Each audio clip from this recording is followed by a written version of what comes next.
This is an age where everyone can awaken. And Shang Qijuan awakened an ability everyone envies. He could cut through thousands with a broken sword and wield every form of combat magic.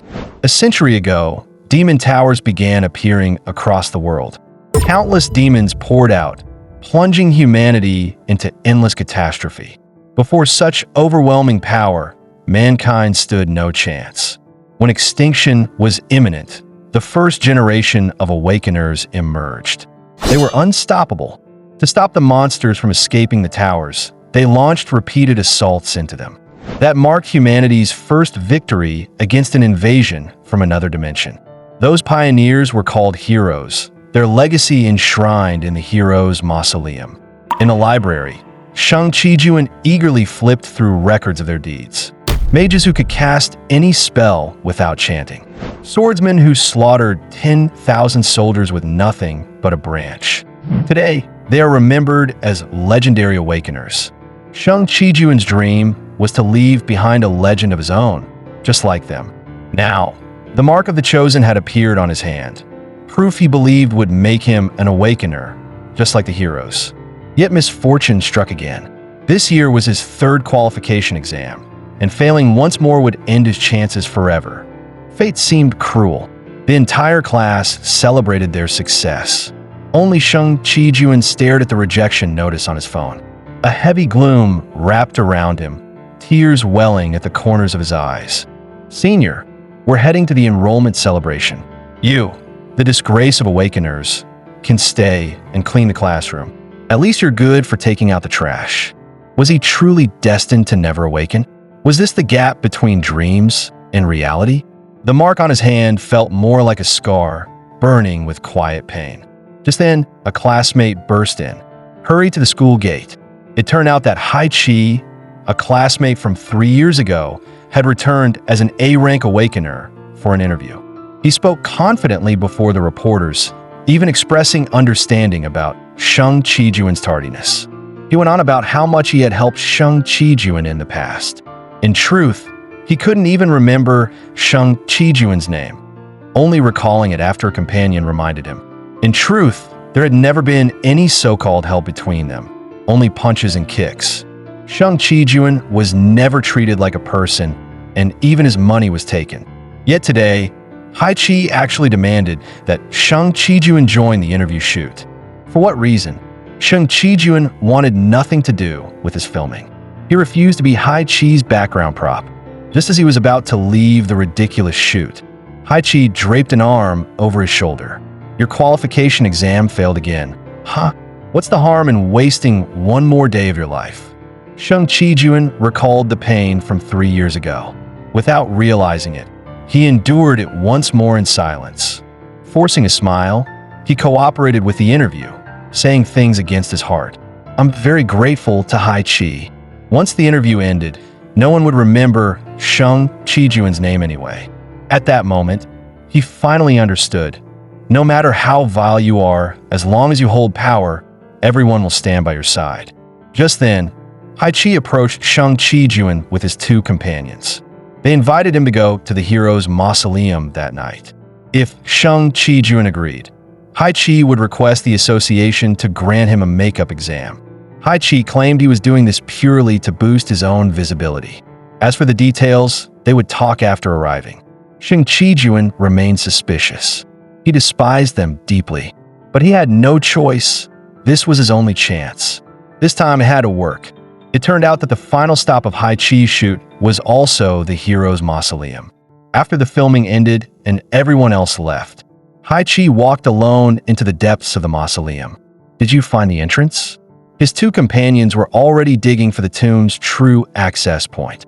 At that moment, Shang Qijuan arrived as well. Seeing the scene, he shouted in rage, "Are you insane? Do you even know who's buried here?" Hai Chi crushed a stone under his foot with disdain. Of course I know. They're nothing but rotting corpses of history. I don't care. I only want the treasures inside. Hearing this, Shang Qijuan froze. He thought of the heroic deeds of the first-generation awakeners, his idols, his dreams. He completely lost control. He rushed forward, intending to beat Hai Chi down. But Hai Chi merely shifted his body and dodged the attack with ease. Then a heavy punch slammed into Shang Chijuan's abdomen. The brutal blow made him cough up a mouthful of blood. Clutching his stomach, he rolled across the ground. His vision blurred. Was he about to die here? At that moment, Hai Chi's companions finally uncovered the treasure beneath the tomb. The bag was filled with all kinds of magic crystals and weapons. Hai Chi grabbed a crystal, bursting with excitement. This glow, it's being emitted by the crystal itself. I'm gonna get rich. Lifting Shang Chijuan by the collar, Hai Chi revealed the truth. Wondering why I tricked you into coming? I heard you've been researching the first-generation awakeners in the library. You make the perfect scapegoat. After failing the qualification exam, you fell into despair and decided to steal the tomb's treasures. Then you vanished without a trace the next day. Your glorious story would make tomorrow's headlines. Sounds good, doesn't it? Goodbye. With that, Hai Chi let go. Shang Chijuan stared at him, furious and unwilling, yet unable to utter a single sound. Was this how he was going to die? All the training, all the tests, everything felt meaningless. No one would remember him. Just then, spheres of light began to glow within the water.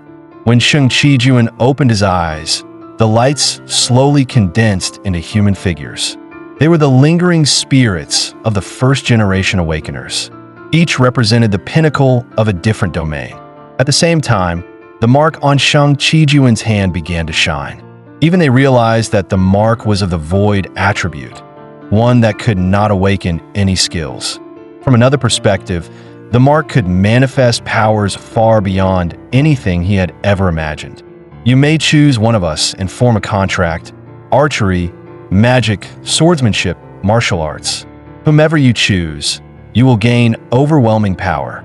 Shang Chijuan once wanted to become an A-rank awakener admired by all, but what he desired now was unrivaled strength. Power enough to crush everything and erase every humiliation he had endured. So he chose them all. I want all of your power, every last bit. Just as they believed it to be impossible, the mark in his hand erupted with blinding light once more. In the next instant, all the spirits were drawn into the mark's inner space. Outside, Hai Chi and the others were preparing to leave. Suddenly, a massive column of water burst upward. As Hai Chi and his group stared in confusion, Shang Chijuan, his entire body glowing blue, slowly rose into the air above them. He soon descended, landing directly in front of them. His gaze was ice cold. To them, he looked like a cockroach that had stubbornly crawled back up. Shang Chijuan calmly picked up a branch from the ground. To them, it was laughable. What? You think you can fight us with a stick? Ignoring their mockery, Shang Chijuan merely swung it a few times, adjusting to the changes in his body. Growing impatient, Hai Chi ordered the man beside him, Skinny Monkey, cut off his head. Now, at once, the magic mark on Skinny Monkey's hand lit up, forming a blade from thin air. Skinny Monkey was already an A-rank awakener swordsman and considered killing Shang Chijuan effortless. He raised his sword and slashed toward him. In a flash, their figures crossed, confidence still plastered across Skinny Monkey's face. Then, in the next second, sword wounds erupted across his body. Skinny Monkey let out a heart-rending scream. The other two stood frozen, unable to believe what they were seeing. Shang Chijuan said calmly, "You're kind of weak. Who's next?" Panicking, the fat guy launched a spell at Shang Chijuan. Gaze of destruction.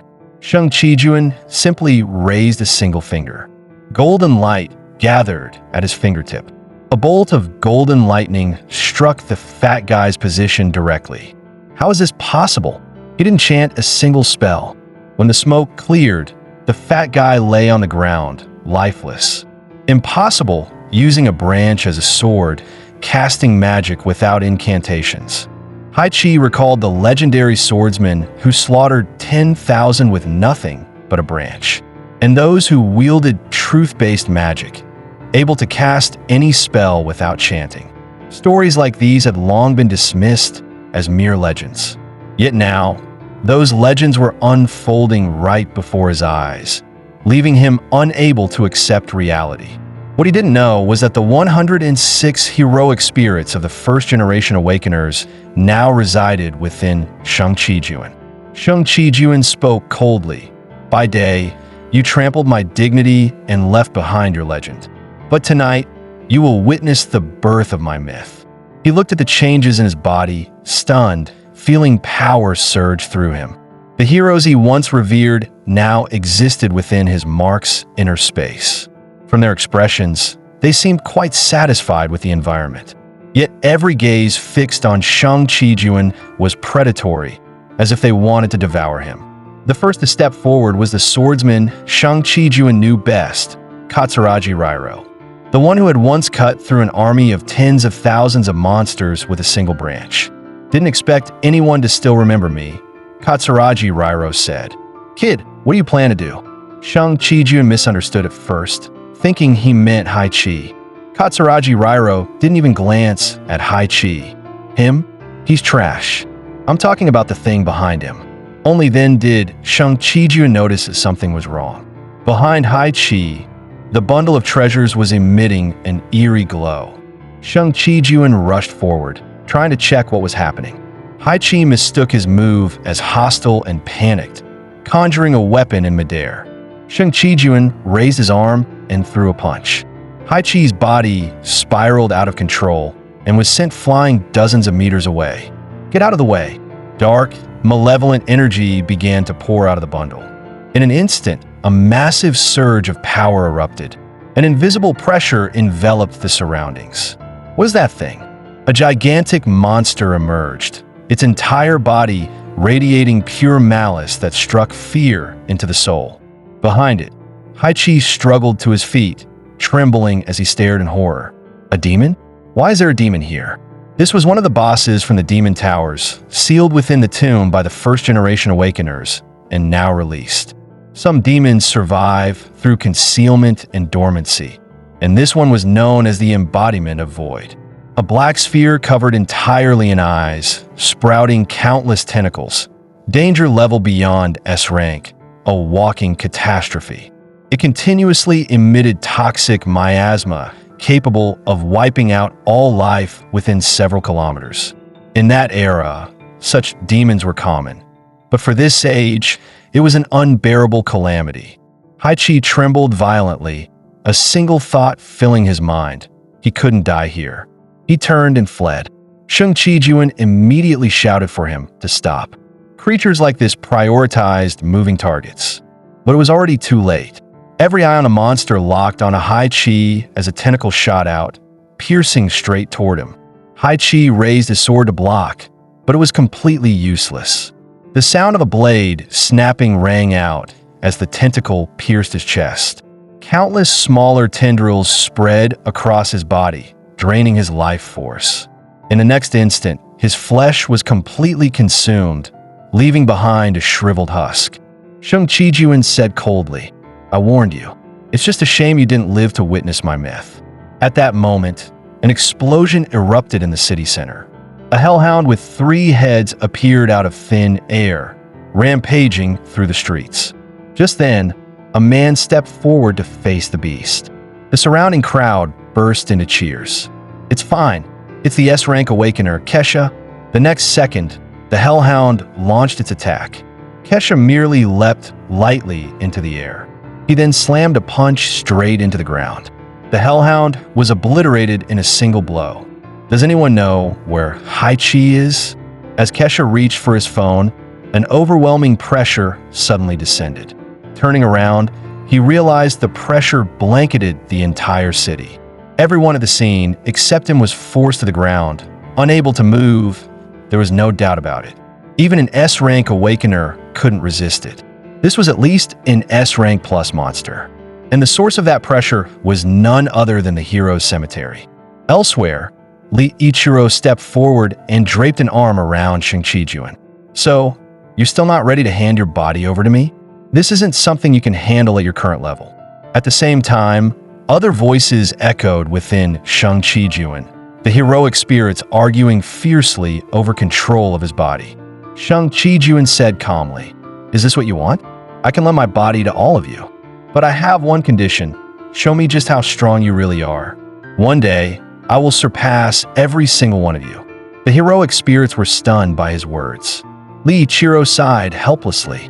"Looks like I won't be monopolizing this body. Then let's begin. I'll go first, gentlemen." Huh.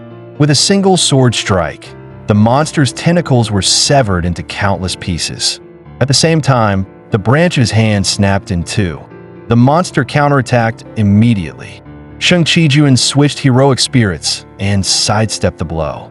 He followed up with a palm strike, shattering the tentacle outright. Seizing the opening, he bent down and grabbed a wooden staff from the ground. He swung it straight at the monster. Then came an inverted, spinning whirlwind kick, using the tentacle's force against itself. He slammed the monster hard into the ground. The earth shattered as the monster was launched into the air. Shang Qijun immediately picked up a bow, drew, and fired. Countless arrows struck the monster simultaneously. Hearing its agonized screams, he did not stop. This was only the beginning, far from the full extent of the heroic spirit's power. He battled the monster for 300 exchanges, unleashing skills from every class in succession. At last, he walked over to Hai Chi's corpse and picked up the broken sword. Terrified, the monster turned and fled. At the same time, it lashed out with two tentacles toward Shang Qijun. Lightning flared in Shang Qijun's eyes as electricity engulfed his body, reducing the tentacles to charcoal in an instant. Shang Qijun leapt high into the air. "This ends now." Finishing move, cleave in two. The monster was split cleanly in half. At last, with the combined aid of all the heroic spirits, the creature was completely slain. Yet on a nearby tree branch, a crow silently witnessed the entire battle. Elsewhere in the city, piles of monster corpses were stacked one atop another, and at the very top sat a man making a phone call. "What? It's already been defeated? Looks like I was too late.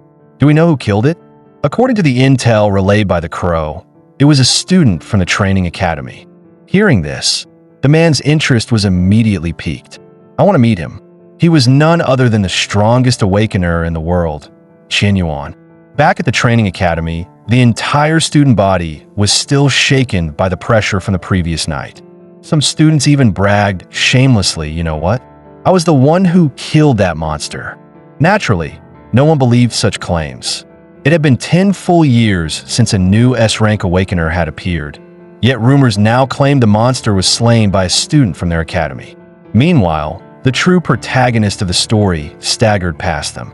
The aftereffects of the heroic possession left his body completely drained. At that moment, a burly figure suddenly charged forward, knocking Shang Qijun to the ground. A loser like you could never be an S-rank awakener. Lee Ichiro stood before him, sneering at his miserable state. "You? Surpass us? Where did yesterday's arrogance go?" He then slowly swept his gaze across the surroundings. Sensing the aura of the entire academy, he stated that awakeners in this era had already fallen to near ordinary human levels. If the demon towers were to reappear, the world would face annihilation. At that moment, Lee Ichiro sensed an unusually powerful presence within the crowd. As he pondered it, Shang Qijun, however, received an urgent notice from his instructor, ordering him to report to the field immediately for a retake exam. The message caught him completely off guard. The news sparked widespread curiosity among the students. Since when could an awakener exam be retaken? Many were simply waiting to see him embarrass himself. First test, the 100-meter sprint. Average time, 3.6 seconds. Record, 2.7 seconds. At the sound of the gun, Shang Qijun shot across the track almost instantly. Time recorded, 1.2 seconds, shattering the historical record. The onlookers who had come to watch the spectacle were left completely stunned. Second test, the 3,000-meter run. Average time, 4 minutes 20 seconds. Record, 3 minutes 17 seconds. Shang Qijun finished in exactly 1 minute 17 seconds. Next came 120 seconds of push-ups. Average, 215 reps. Record, his result. Bench press followed. Average weight, 400 kilograms. Record, His result reached 1,280 kilograms. Once again, jaws dropped. Before their eyes, Shang Qijun looked like a completely different person, no longer the weakling who had failed the exam 3 years in a row. What they didn't know was that Shang Qijun himself was just as shocked. Was this also the power of the heroic spirits? Only after Li Ichiro explained did he realize that the battle the previous night had fundamentally reforged his body. Meanwhile, inside the principal's office, the world's strongest awakener, Qian Yuan, was reviewing Shang Qijun's file on a tablet. It turned out that it was Qin Yuan's suggestion that granted Shang Qijun this retake opportunity. The principal stood nearby, confused by the sudden exam. After all, Shang Qijun had always shown decent physical ability, but never the slightest sign of magical aptitude. Shang Qijun admitted quietly that he felt he was wasting their time. Yet Qian Yuan remained full of confidence in him. At the magic assessment site, nearly the entire student body gathered to watch. Shang Qijun stood before the test fan, required to use magic to spin it for 10 minutes. Average score, 1,513 rotations. Record 4.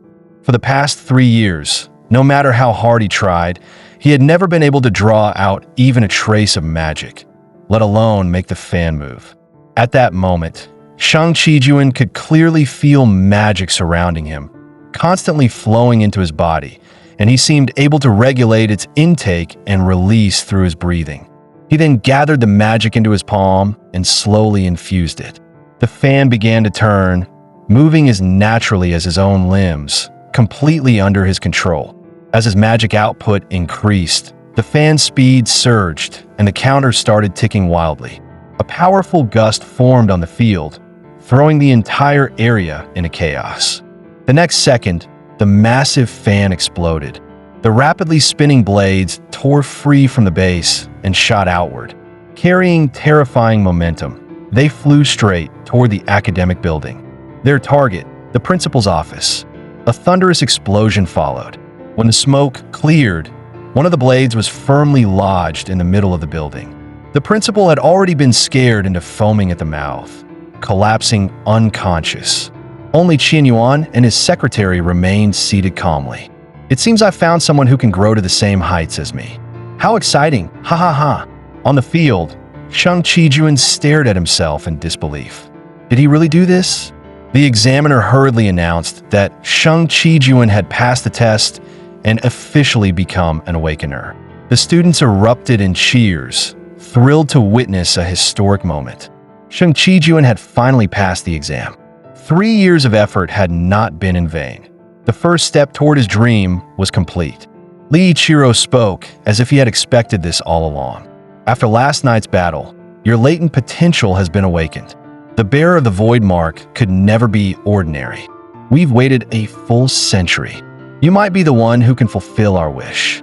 Just then, a powerful surge of energy descended from the sky. As the dust settled, Qian Yuan emerged. Shang Qijun was stunned. The person before him was the strongest awakener of this era. Why was Qian Yuan here? Even more shocking, Qian Yuan extended his hand first. Congratulations. You've passed the exam and are now a qualified awakener. While Shang Qijun was still reeling, Qian Yuan proposed an additional test. Hit him once. Shang Qijun could hardly believe his ears. Was this some kind of dream? From the age of 9, Qian Yuan had been known as a monster slayer, cutting down countless foes at the peak of power. Now, at 23, he was universally recognized as the world's strongest awakener. Rumors claimed he had single-handedly quelled the Great Chaos 10 years ago and turned the tide during the 9 provinces beast crisis 5 years back. To the world, he was a living legend. Shang Qijun, a newly awakened rookie, was now being asked to punch such a figure. Match rules. Within 1 minute, Shang Qijun wins if he lands a single hit. He may use any weapon, while Qian Yuan will attack once every 10 seconds. As he spoke, Qian Yuan conjured a pile of weapons for him to choose from. Don't worry, my body is tougher than these blades. Feel free to strike. With a casual flick of his finger, Qian Yuan sliced Shang Qijun's blade clean in half. Seeing this, tension surged through Shang Qijun. Could he really win? While Shang Qijun stood there stunned, Li Chiro grew excited, eager to borrow his body once more. But Shang Qijun wanted to try earning his opponent's recognition with his own strength. The countdown began. Shang Qijun immediately grabbed a long blade from the ground and charged straight at Qian Yuan. He raised it high and brought it down with full force, but Qian Yuan merely sidestepped, evading effortlessly. Shang Qijun kept swinging, yet he couldn't land a single hit. The onlookers were thrilled, worthy of the strongest awakener, dodging attacks while casually staring at his phone, lunging left, striking right, slashing upward and downward. Nothing worked. Unwilling to accept it, Shang Qijun questioned himself. Why couldn't he touch him even once? At that moment, the first 10 seconds arrived and a single finger appeared before Shang Qijun's eyes. The next instant, a sharp flick to the forehead. Thankfully, Shang Qijun instinctively tilted his head, the terrifying force grazing past him. Turning back, he saw a deep trench carved into the ground. Had that hit connected, he would have been dead. Was this really just a test? Qian Yuan looked at Shang Qijun, puzzled. He sensed almost no power fluctuation, yet Shang Qijun had avoided that fatal strike. Shang Qijun realized he couldn't continue like this. He had to recapture the feeling from last night's battle. He immediately regulated his breathing. As he attacked again, the speed of his swings kept increasing. The change caught Qian Yuan off guard. Gasps erupted from the crowd. The movements grew so fast that even the camera struggled to keep up. Still, Shang Qijun knew it wasn't enough. He had to go faster. As the next 10 seconds arrived, Qian Yuan bent low to evade the strike. At the same time, he flicked a finger, unleashing a terrifying surge of energy straight into Shang Qijun's chest. Shang Qijun was blasted dozens of meters away, smashing into the academic building, his body embedded in the wall.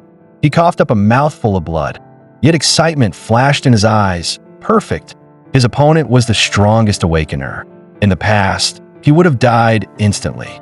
Even if passing this test was impossible with his current strength, it didn't matter. Shang Qijun charged again, but by then, Qian Yuan had already lost interest. Your performance disappoints me. This ends now. With that, he struck Shang Qijun heavily with a hand chop. Shang Qijun's vision blurred. Your strength is impressive, but only by ordinary standards. It's nowhere near what I was hoping to see. That power from last night never appeared. Qian Yuan turned away, speaking into his phone as he left. Just then, a terrifying fluctuation erupted behind Shang Qijun. Wrapped in violent energy, Shang Qijun rose to his feet once more. This isn't over. It's only just begun, blonde kid. I hope you can keep this fun. Excitement flashed in Qian Yuan's eyes. This was exactly the kind of battle he had been craving. Yes, this was it. That overwhelming aura from last night had returned. But why did Shang Qijun feel like a completely different person? Was this the effect of some mysterious ability? Regardless, the person before him had already turned into something monstrous. Annoyed by Qian Yuan's brief hesitation, Li Chiro brought his blade down in a brutal strike. Speed and power surged dramatically, and the terrifying sword aura swept across the school building, leaving destruction in its wake. Students scattered in panic. Qian Yuan was baffled by Shang Qijun's transformation, not just the increase in speed and strength. More unsettling was how the once clumsy swordsmanship now resembled that of a battle-hardened veteran, even predicting enemy movements. Sword techniques flowed like a raging current, unpredictable and lethal. Power like this could indeed defeat an S-rank monster. 40 seconds passed as Qian Yuan, thrilled, swung his hand blade toward Li Chiro. Li Chiro dodged effortlessly, as if the attack were nothing more than a passing breeze. He sneered, "Your attacks are too weak." Immediately counterattacking, he added, "Still, you're stronger than I expected." The watching students were left speechless, unable to believe what they were seeing. But as Li Chiro watched Qian Yuan, boredom crept in. Casting aside those self-imposed rules while clinging to restrained power is pathetic. Show me your real strength. With that, he charged again. As you wish. Qin Yuan kicked a pebble toward the pile of weapons. In the next instant, every weapon was launched into the air, spinning wildly. Grabbing a guandao mid-flight, he declared, "Come on, let's continue." He swung it down, blades clashing in a storm of steel as the two exchanged over 300 strikes midair. Inside Shang Chi-juan, the other heroic spirits watched in excitement. Li Ichiro clearly enjoyed the fight. Unfortunately, using the boy's body as a medium limited his power. If this dragged on, defeat was likely. Inside his own body, Shang Chi-juan watched the battle unfold, eyes locked on every movement, unwilling to miss a single detail. Thrusts and slashes, upward cuts, and downward swings. He mirrored Li Ichiro's motions, driven by a single desire to grow stronger. Outside, the relentless clashes caused both fighters' weapons to shatter one after another. Damn it, this body's starting to slip out of control. Is it reaching its limit? Qin Yuan laughed and tossed aside his broken blade. At last, he had found a worthy opponent. His future would no longer be lonely. 10 seconds left. Li Ichiro glanced sharply toward the rear. Then he leapt toward the school building. A burly man on the second floor froze in confusion, unable to comprehend why the battle was rushing toward him. Li Ichiro snatched the man's long blade in an instant. Borrowing this, Qin Yuan followed closely behind. He drove a crushing punch toward the building. The structure exploded once again. The two continued their fight along the walls, leaving the school riddled with damage. The battle reached the principal's office, where Li Ichiro moved to use the fan blade as a weapon. In that moment, he sensed a shift in Qin Yuan's aura, true danger for the first time. The massive fan blade was lifted high and slammed down with terrifying force. Suddenly, a web of sword aura spread across the air. Li Ichiro's signature technique, Shatter Slash, instantly sliced the blade into countless fragments. Qin Yuan stared in awe. This is incredible. Just as Li Ichiro prepared to press the attack, the long blade in his hand disintegrated. Above him, Qin Yuan hovered, his right hand wrapped in surging energy. The final strike was coming, 59 seconds. Suspended midair, Li Ichiro had no room to evade. At the instant the devastating blow descended, Shang Chi-juan reclaimed control of his body and leapt upward. To him, every movement slowed crystal clear.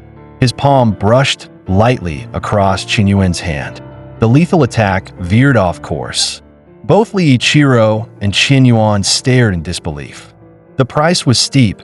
Shang Chi-juan's entire arm was ruined. But I still have my left. This is my final strike. He gathered his remaining strength and slammed it into Qin Yuan. True combat is a collision between the strong, a constant search for victory within the exchange of offense and defense. Battles between true powerhouses are often decided in a single instant, leaving no opening at all, like a game of Go, airtight and flawless. Yet this boy sees that fleeting chance, a gap so subtle that even I failed to notice it. For him, this might well be the very first step on the path of the strong. Carrying his final hope, Shang Chi-juan shot forward and threw a punch at Qin Yuan with everything he had left. What? Just as he believed victory was within reach, something unbelievable happened. One of Qin Yuan's hands still held the posture of his previous attack. And yet, with the other hand, he caught Shang Chi-juan's punch in that very instant. Damn it, was I really just a step away? Is this how it ends? But at the moment Shang Chi-juan completely gave up, Qin Yuan smiled faintly and gently guided the captured fist toward his own face. Ha. Congratulations. You pass. Shang Chi-juan froze. You could do that? After the shock faded, his strength gave out, and he lost consciousness. The entire school witnessed the historic moment, cheers erupting everywhere. The perennial failure had actually struck the strongest awakener, Qin Yuan. When Shang Chi-juan awoke, he was stunned to find that Qin Yuan's companion, Ling, was treating his injuries. Try not to move. Your arm is badly injured. And congratulations, you've passed the test. Shang Chi-juan sat up in disbelief. Passed. I really hit Qin Yuan? Forgetting already? That's a bit rude, Ling said with a smile. Qin Yuan's right here. He personally confirmed it. Thinking back, Shang Qijun realized that the one truly trading blows with Qin Yuan had been Li Yichiro. His own contribution was only that final strike, one that Qin Yuan easily stopped. Yet Qin Yuan praised that final evasive move as exceptional. So, does that mean I've been acknowledged? And what happens after passing the test? Qin Yuan replied calmly, Didn't I tell you? Once you pass, you become one of us. Ling frowned slightly at the word one of us, clearly displeased. Shang Qijun looked confused. You didn't mention that part before. Glancing at the ruined school building, Qin Yuan said, This isn't the place to talk. I'll visit your home tonight and explain our true enemy in detail. I'm very curious about the choice you'll make. That night, lying in bed, Shang Qijun replayed Qin Yuan's words over and over. Ever since the demon towers appeared, countless beings from other dimensions had poured into the world, and those creatures were their real enemies. Weren't their enemies supposed to be just monsters? What else could there be? While Shang Qijun was lost in thought, noise suddenly came from downstairs. It was Qin Yuan. He immediately headed down to greet him. Instead, what he saw made his blood run cold. His mother was lying on the floor. What the hell had happened? A man was sitting calmly in his kitchen, casually eating the dinner his mother had spent the entire day preparing. Who are you? What did you do to my mother? Hith. Nice to meet you. I'm Haitani Goro, an S-rank awakener, a companion of that guy Qin Yuan. Pack your bags. We're heading to the base of operations right now. Shang Qijun ignored every word, lashing out in rage with a full power punch. Yet he hit nothing. In the next instant, Haitani Goro appeared behind him. What's wrong? I don't like jokes, you know. The mocking tone rang in his ears. His gaze dropped to his mother lying on the floor. Memories flooded back. His father had died long ago, and his mother had raised him alone through sheer hardship. Tonight's feast had been prepared just to celebrate him passing the exam. Shang Qijun turned sharply, staring him down. I'll ask one more time. What did you do to my mother? Inside the sigil space, the first-generation Wraith spirits watched coldly. So this was a modern S-rank awakener, a fitting opponent for the kid. As our host, let's see how you handle this. Your mother, you say? Haitani Goro grinned. Why don't you guess how she's doing? What's wrong? Did the little runt get angry? He raised his hand like a blade and struck at Shang Qijun. Shang Qijun watched the attack come in. He lifted a hand and caught it effortlessly. With a smooth turn, his arm snapped downward. Haitani Goro stared in disbelief as he lost balance and was hurled straight out the window. The spirits inside the sigil space gasped. That's my signature move, Hand of God. He saw it once and learned it on the spot. Haitani Goro flipped and landed back on his feet. What just happened? Was I too rushed? Did my own power throw me off? The intel said this guy only knows swordsmanship and fights recklessly. Barefoot, Shang Qijun stepped out across the shattered stone. Mana surged around his body as his voice turned cold. I'll give you one last chance. Answer me. What did you do to my mother? Oh, I really like that look on your face, Haitani Goro laughed. No harm in telling you. It's poison. A deadly one, completely incurable. If you're lucky, you might still get to say your last words. Ha ha ha. Shang Qijun asked coldly, Why are you doing this? Aren't you Qin Yuan's companion? Are you an idiot? Haitani Goro sneered. You're not my companion. You're just another puppet for us.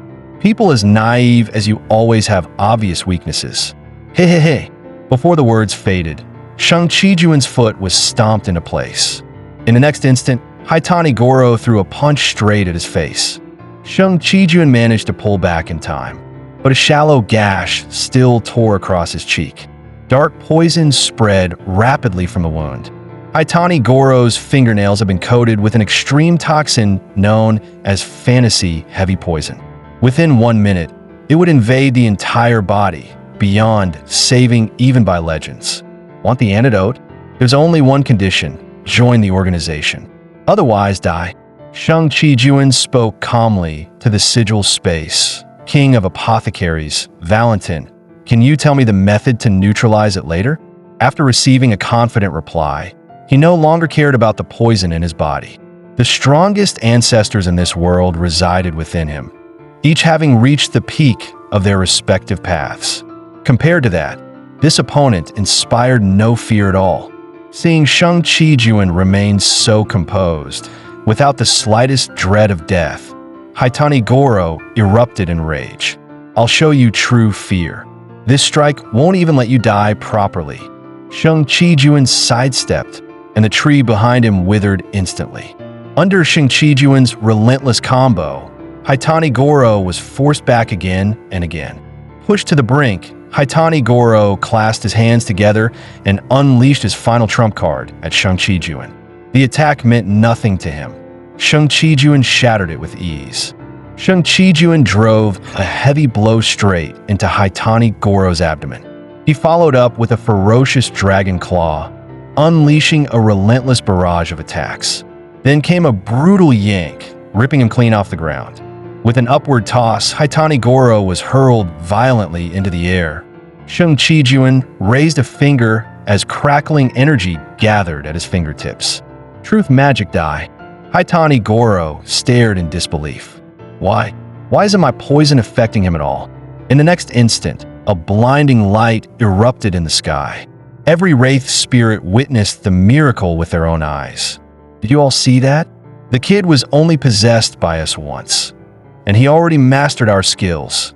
That's the power of the mark of nothingness. It's terrifying. If he's cultivated properly and learns all of our abilities, he'll reach a height humanity has never known. At the same time, a group of black-clad figures sprinted across the city skyline. Move now. Finish the mission before Qian Yuan's group arrives. The organization is already in motion. We can't fall behind. Hello there. Qian Yuan suddenly appeared behind them. You're the last batch. As he spoke, he flicked a finger forward, landing a sharp forehead strike. The leader didn't even get a chance to react before meeting his end in sheer terror. After dealing with them, Qian Yuan immediately called to check on Ling's situation. At the same moment, Ling arrived above Shang Chi-Juan's home. She looked stunned. I think I'm too late. That S-rank awakener has already been dealt with. Soon after, Qian Yuan reached Shang Chi-Juan's house as well. Seeing Shang Chi-Juan unharmed, he sighed in relief and quickly asked if anyone had been poisoned. He could help detoxify if needed. But everything was already under control. Shang Chi-Juan's mother was safe, resting on the couch. Inside the sigil space, Li Ichiro couldn't help complaining. No harm done? If Valentin hadn't prepared the antidote in time, both of them would have been dead. After the enemy was taken down, Valentin had immediately possessed Shang Chi-Juan, extracted blood from Haitani Goro, and formulated the antidote on the spot. Once everything was settled, Qian Yuan offered a formal apology to Shang Chi-Juan. The footage of their daytime clash had spread, and multiple organizations had begun targeting him.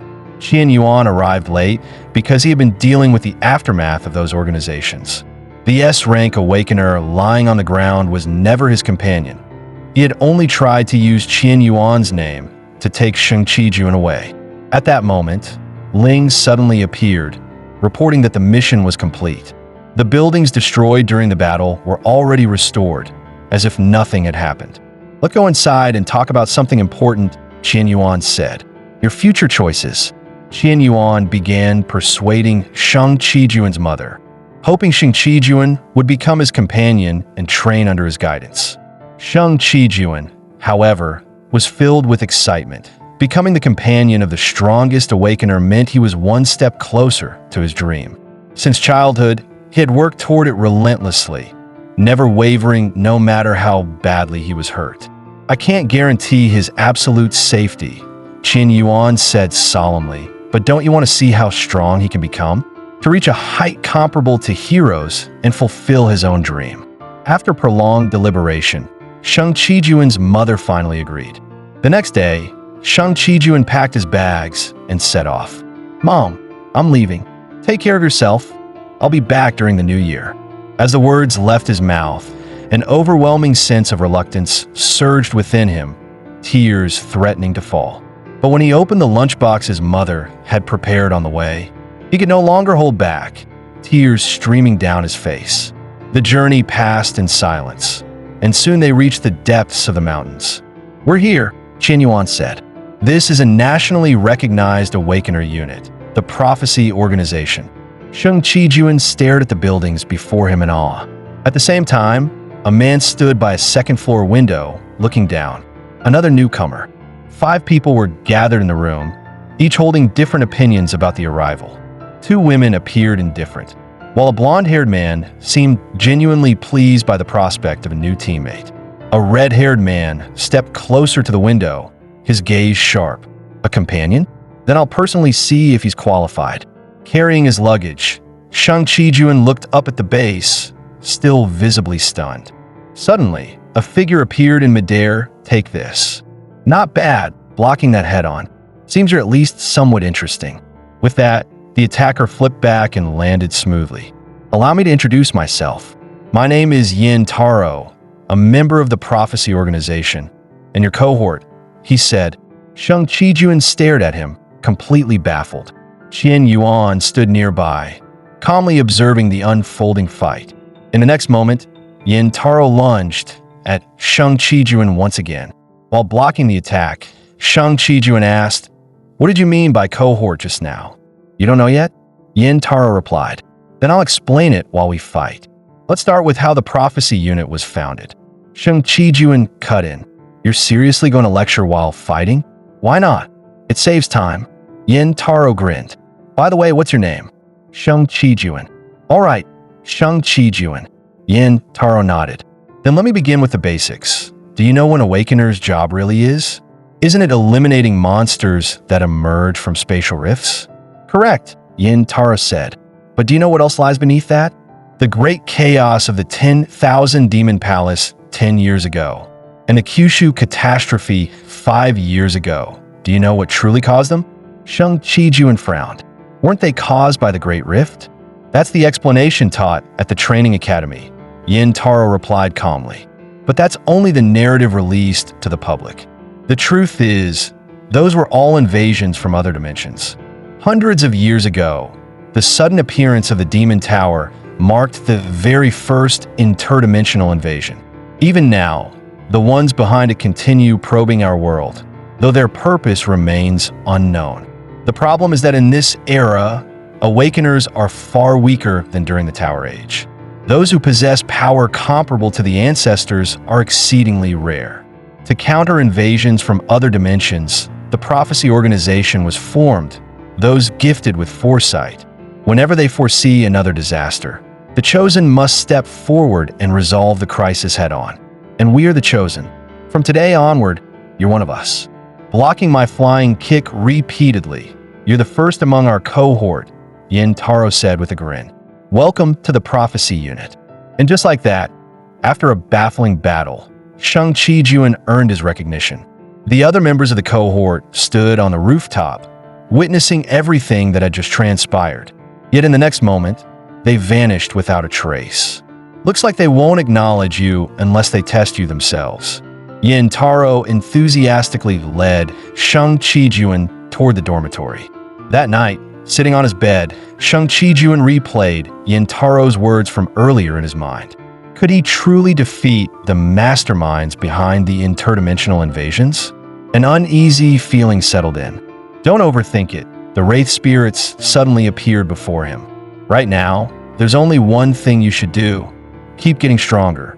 We've discussed it and decided to train you into the strongest Awakener humanity has ever seen. Neither Qianyuan nor we, the first-generation Awakeners, possess the qualifications to reach that pinnacle.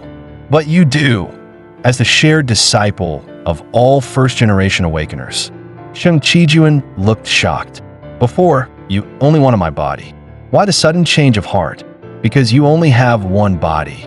To claim it, we'd have to eliminate everyone else. And in a massive free-for-all like that, no one can guarantee victory. After watching your fight with that S-rank Poison King, we realized something," Li Chiro said. "You were able to reproduce our signature techniques one after another.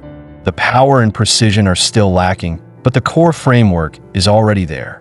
We can't say for certain whether it's entirely due to the mark of nothingness, but one thing is clear.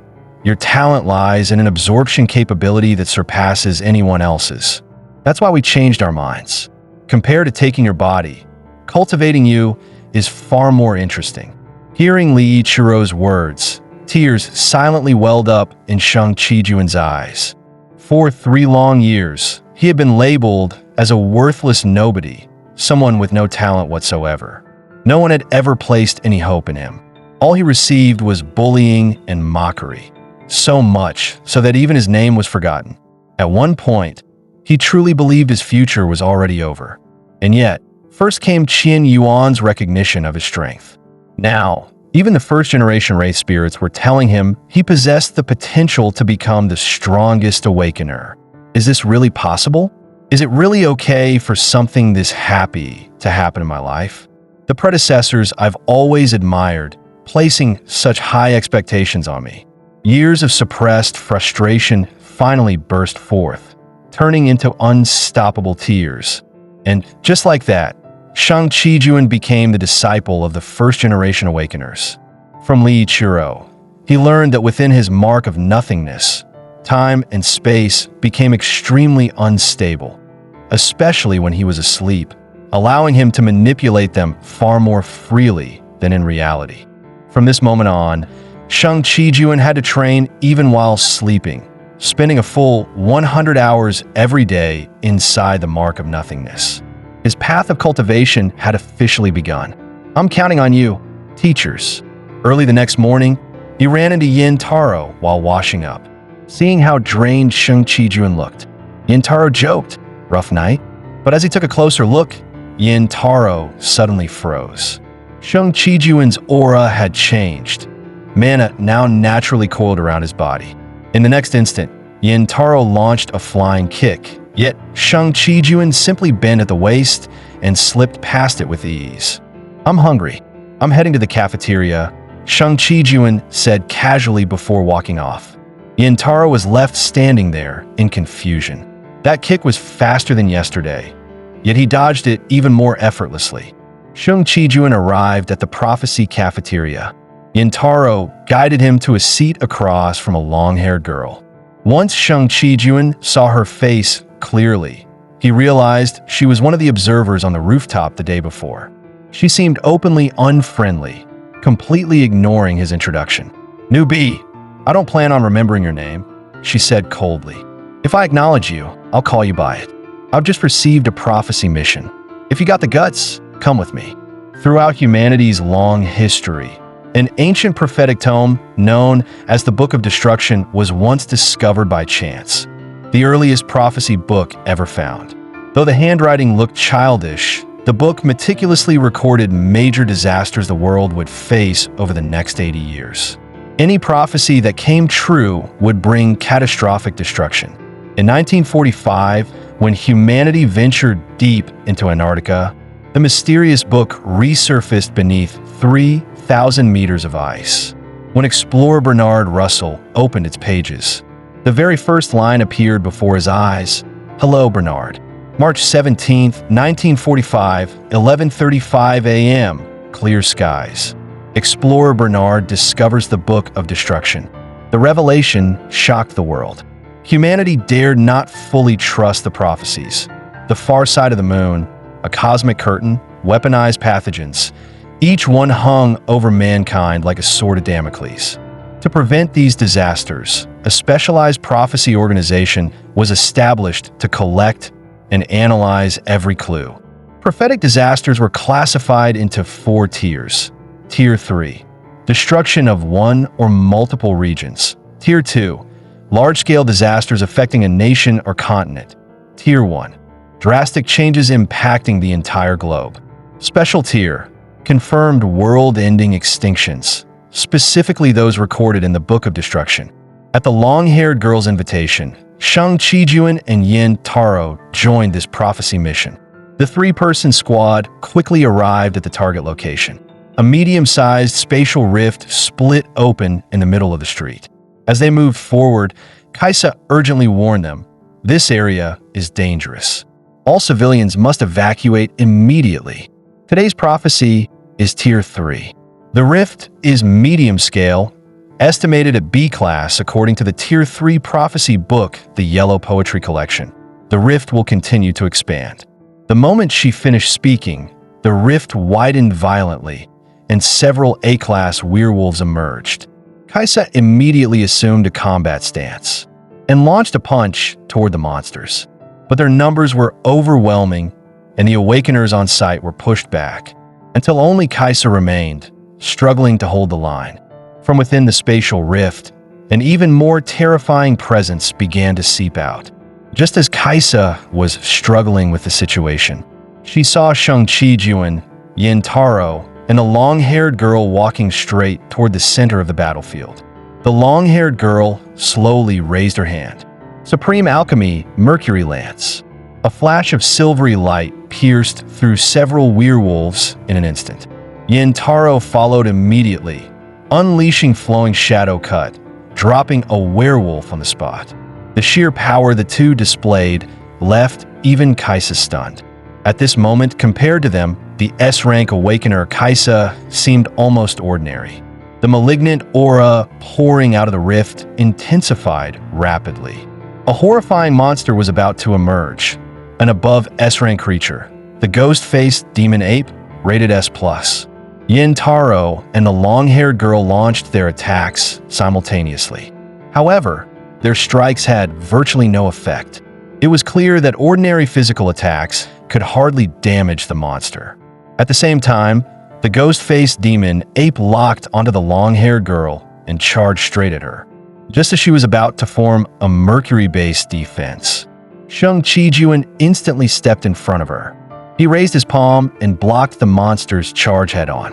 In the next moment, a tremendous force erupted from his palm and penetrated straight into the creature's body. A violent explosion followed. Everyone was left speechless, an above S-rank monster defeated with a single blow. Yin Taro murmured, "So it wasn't my imagination. You really did grow stronger overnight." Shang Chi-Juan carefully felt the changes within his body. This was the result of last night's training in Sacred Fist, bypassing outer defenses and destroying the target from the inside. He turned to the girl behind him with a smile. "Can you tell me your name now?" She smiled back. "Xie Xiaogong." After that, the two of them swiftly cleared out the remaining monsters around the rift. Standing side by side at the rift, they said, "Newbie, we're going in." Kaisa's face paled. That's another dimension inside the rift. Please think this through. Yet Shang Chi-Juan didn't hesitate for even a second and dashed straight toward the rift. As the three vanished inside, Kaisa stood frozen. Entering a spatial rift required courage she simply didn't possess. Could they be the secret organization people talk about? Once inside the rift, countless werewolves surged toward them. Xie Xiaogong clearly had plenty of experience dealing with werewolves. With a single strike, arrow barrage, they were instantly wiped out. Shang Chi-Juan and Yin Taro watched from behind, completely at ease. At that moment, a massive bear-like monster appeared in front of Xie Xiaogong. Yin Taro immediately stepped in to intercept, casually toying with the clumsy beast. After finishing a flashy combo, he even struck a stylish finishing pose. Seizing the opportunity, Shang Chi-Juan copied Yin Taro's movements and delivered the exact same combo to the bear. He glanced at Yin Taro and joked, "Like this?" Before long, the trio cleared out the remaining mobs and pushed all the way to the deepest part of the rift. Suddenly, a gigantic figure descended from above. "Boss, blinded Minotaur, rank S+++." Without the slightest hesitation, Xie Xiaogong launched an attack. Supreme Alchemy, Golden Transmutation. A massive alchemical magic circle formed beneath the Minotaur's feet. In an instant, countless golden relic weapons shot out from the formation. Xie Xiaogong continuously poured out mana, suppressing the Minotaur with overwhelming firepower. Seeing this dazzling display, Yin Taro's eyes lit up as he leapt forward, eager to deliver the finishing blow himself. From the back, Shang Chi-Juan could see it clearly. Xie Xiaogong's attacks were having almost no effect on the Minotaur. Just as confusion crossed their faces, the Minotaur moved. The sight left both of them in disbelief.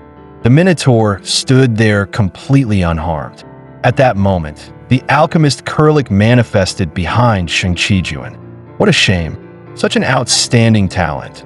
For a girl that young to reach this level in alchemy is remarkable. Unfortunately, the method is wrong. This boss has 100% physical resistance. Shang Chijuan, lend me your body for a moment. Let me show her what true alchemy really is. Shang Chijuan immediately stepped beside Xie Shaogong. A massive amount of mercury condensed. Mercury extension.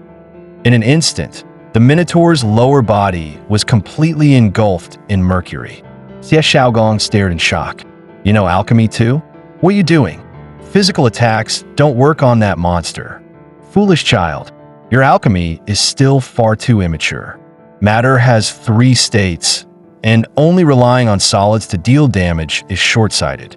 For example, Boyle, the Minotaur's body turned red-hot as scalding steam burst from its mouth, waves of heat sweeping outward. Just like that, AS+++ superclass boss was boiled to death. Shang Chijuan's first mission concluded successfully. The level 3 prophecy recorded in the Yellow Anthology was prevented, bringing the operation to a clean close. Objective achieved, defeat the blind Minotaur. After leaving the spatial rift, the team prepared to return and submit their mission report. All that remained was a cool, confident silhouette, enough to leave others in quiet admiration. Before long, they arrived back at the headquarters of the Prophecy Organization. Upon entering Research Room 3, they found someone already waiting inside. It was the red-haired man from their cohort, the one who had stood at the center earlier. Since everyone's here, let's listen together. With that, the director played the footage delivered by the analysis team. The screen showed nothing but a single object glowing red from intense heat. This is actually a book of prophecy. It was discovered in a completely scorched volcanic zone and sealed away for years. Using the latest X-ray analysis technology, we've decoded part of its contents, including a prophecy concerning an island nation. The room fell silent in shock. It had been a long time since a brand new prophecy was found. Most official members are currently deployed, so I'd like the 4 of you to investigate further. The materials have been sent to your emails. Please depart immediately. And just like that, they somehow found themselves assigned to this special mission. The task itself was limited to investigation and verification of the prophecy. If anything unusual occurs, prioritize your own safety. Do not act until official members arrive. Due to the long journey, nearly everyone fell asleep in the vehicle. Only Xie Shaogong managed to stay awake for a while longer. In the end, she couldn't resist the exhaustion and soon drifted off to sleep. However, when Xie Shaogong woke up again, she found herself alone in the vehicle. She stormed out angrily and complained to the others. "What's wrong with you people? Why didn't you wake me up when we arrived? Look ahead." Only then did Xie Shaogong realize something was off and quickly followed everyone's gaze. Above the area, a massive magic circle formed from the character Demon hovered over the entire region. We're too late. The prophecy has already come true. According to the records, the children sealed inside those crystal pillars should be the 23 villagers. This prophecy is eerily similar to the apartment complex that vanished across the mountain 30 years ago. That incident nearly opened a passage to another dimension. At that moment, the purple crystal began to react violently.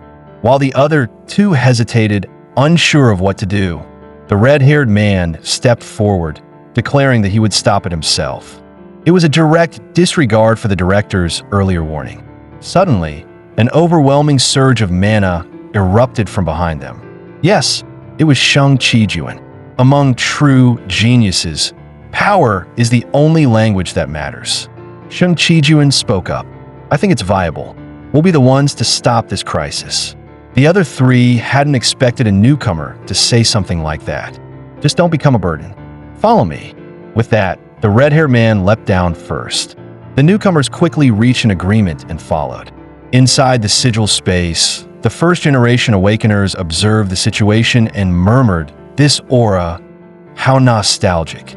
The scent of a forbidden art." Under the beautiful moonlight, before a tombstone. A hand broke through the soil. Boss, Bando Saijuku. Level unknown.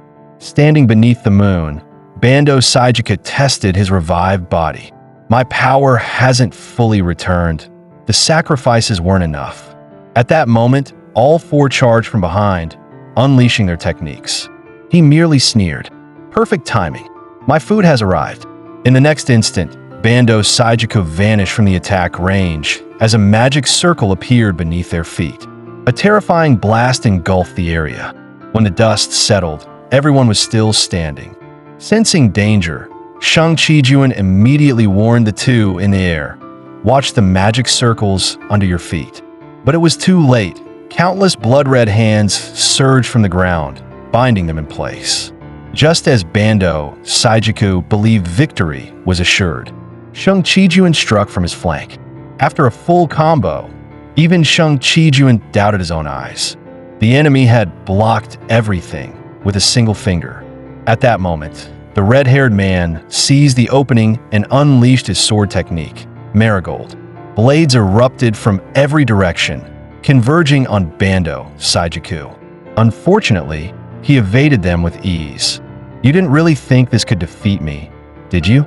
The red-haired man replied calmly. I never thought an attack at this level would. In the next moment, he raised his sword high and slammed it into the ground, unleashing an even denser storm of blades. Bando Saijuku showed no fear at all, sneering, flashy, but meaningless. In the next instant, he lunged straight toward the red-haired man. So you're the strongest among them. Shang Qijuan watched their clash from the side, unsure how to step in. The presence Bando Saijuku gave off felt the same as Qin Yuan and Li Yichiro, unfathomably deep. At that moment, Xie Xiaogong and Yin Taro unleashed their full power, shaking off the blood-red hands binding them. The two rushed forward to support the fight. Annoying, Bando Saijuku merely flicked his arm backward. 3 magic circles of different colors unfolded before them. From within emerged 3 Shikigami, dancing wraiths, bone ghouls. Xie Xiaogong and Yin Taro attempted to finish them in a single strike. Yet even under their full force attacks, the Shikigami remained completely unharmed. These things, they're on the same level as that minotaur from before. The green sea ghoul stepped up to Shang Qijuan, sneering. Am I being underestimated? No one can help you now. Those words seemed to trigger the red-haired man. He slashed forward, blood spraying as a deep wound tore across Bando Saijuku's body. Do I need help? The red-haired man said coldly. I've always fought alone. In this world, the only thing you can rely on is your own power. Bando Saijuku glanced down at his wound and nodded in agreement. Exactly. There's no need for allies. Just devour them all. As the words fell, his aura surged violently, and he charged at the red-haired man in a frenzied assault. Just as the red-haired man was being pushed back, Shang Qijuan burst forward. Bando Saijuku stared at him in disbelief. The Shikigami he had summoned were now reduced to nothing but their lower halves. The next instant, Shang Qijuan's fist was already there. Bando Saijuku was sent flying by the blow. The red-haired man stared blankly at Shang Qijuan. Shang Qijuan said in a low voice, he's our enemy. Let's take him down together. But the fiercely independent red-haired man rejected the offer without hesitation. I don't need anyone's help. I'll defeat him myself. Shang Qijuan was about to ask why. But Bando Saijuku struck first, launching 2 dark sorcery spheres straight at them. The red-haired man slashed off Bando Saijuku's arm in one clean motion and leapt back to evade the blast. Shang Qijuan wasn't as fortunate. He took the energy blast head-on and was sent flying. Bando Saijuku calmly reattached the severed arm in midair. Then he turned and resumed his clash with the red-haired man. Shang Qijuan carved a deep trail across the ground as he was thrown back. He finally came to a stop after crashing into a tree. Slowly regaining consciousness, he felt intense pain in both hands, though it had only been a brief blackout. Meanwhile, the red-haired man was locked in fierce combat with Bando Saijuku, clearly at a disadvantage. This is bad, he realized. The blade said to cut through anything was now being stopped by a single hand. Bando Saijuku suddenly burst into laughter. "You'll all become my food." The next moment, his massive hand chopped toward the red-haired man's sword arm. Watching the battle, Shang Qijun felt a chill run through him. This man is an extremely dangerous sorcerer, able to precisely use forbidden resurrection techniques. With enough sacrifices in a major city, he really could manifest as a demon king. He has to be stopped here. Let one of us take over your body. This time we'll finish him. No, Shang Qijun answered within his mind. This isn't training, it's real combat. I can't rely on you every time I have to face him myself. Don't you remember our promise? I'll surpass all of you. Li Ichiro laughed loudly. Go, do it your way. Let us see the results of your training. Yes, master, Shang Qijun answered, sprinting toward the battlefield. On the front line, the red-haired man was steadily being pushed back, barely blocking Bando Saijuku's hand strikes. The next instant, he was sent flying high into the air. Seizing the opening, Bando Saijuku formed a dark sphere with both hands and aimed it at the airborne red-haired man. My arm's gone numb. His sword slipped from his grasp. Is this the end? Just as despair set in, a hand firmly caught the falling blade. Let me borrow this. I'll take it from here. The red-haired man could only watch as Shang Qijun took his weapon, losing balance and crashing back to the ground. At that moment, Bando Saijuku finished charging his attack and fired it straight at Shang Qijun. One blade style slash. In the next instant, Bando Saijuku's arm was severed once again. He stared at Shang Qijun in disbelief. Just who are you? My name is Shang Qijun, and I'm going to become the strongest awakener. Nearby, the red-haired man watched the battle unfold, stunned by Shang Qijun's transformation. As he recalled those earlier words, his understanding of what it meant to be a companion quietly began to change. Demonic art, explosion array. Not bad, kid. You got quite a few tricks up your sleeve. The explosion detonated, sending shards of stone flying everywhere. Shang Qijun immediately activated the technique he had learned in sigil space, footwork, mirror light reflection. In a flash, he appeared right behind Bando Saijuku. His blade swept straight toward the back of the enemy's head. Unfortunately, Bando Saijuku narrowly avoided it, suffering only a shallow cut across his cheek. When Shang Qijun attacked again, the timing was off. The strike was casually blocked with a single wave of the hand.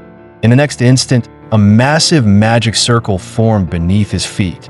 A violent barrage of magical energy erupted. Shang Qijun was blasted away, bursting out of the smoke as he quickly regained his balance. He was absolutely certain, if he could apply what his mentors had taught him with flexibility in battle, victory was within reach. Bando Saijuku glanced down at the wounds on his hand, disbelief written all over his face. Swordsmanship, martial arts, magic, footwork. Is there anything this kid can't do? None of it is perfected, but he uses every skill with frightening proficiency. It's like they've all merged into one.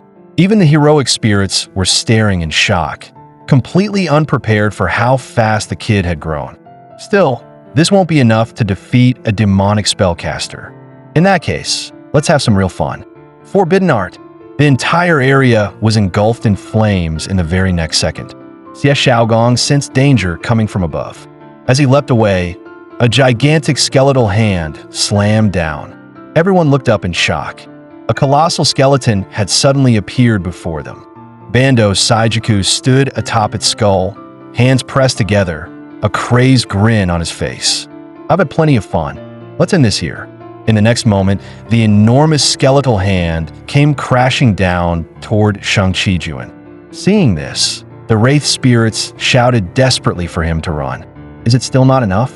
Shang Qijun thought, I'm still not strong enough, but I refuse to accept this. Suddenly, words once spoken by Mears echoed in his mind. When learning magic, progress must come step by step. It began with the most basic spell of all, beginner-level flame magic. The swordsmanship taught by Li Ichiro focused on one thing above all else, ending the fight in a single decisive strike.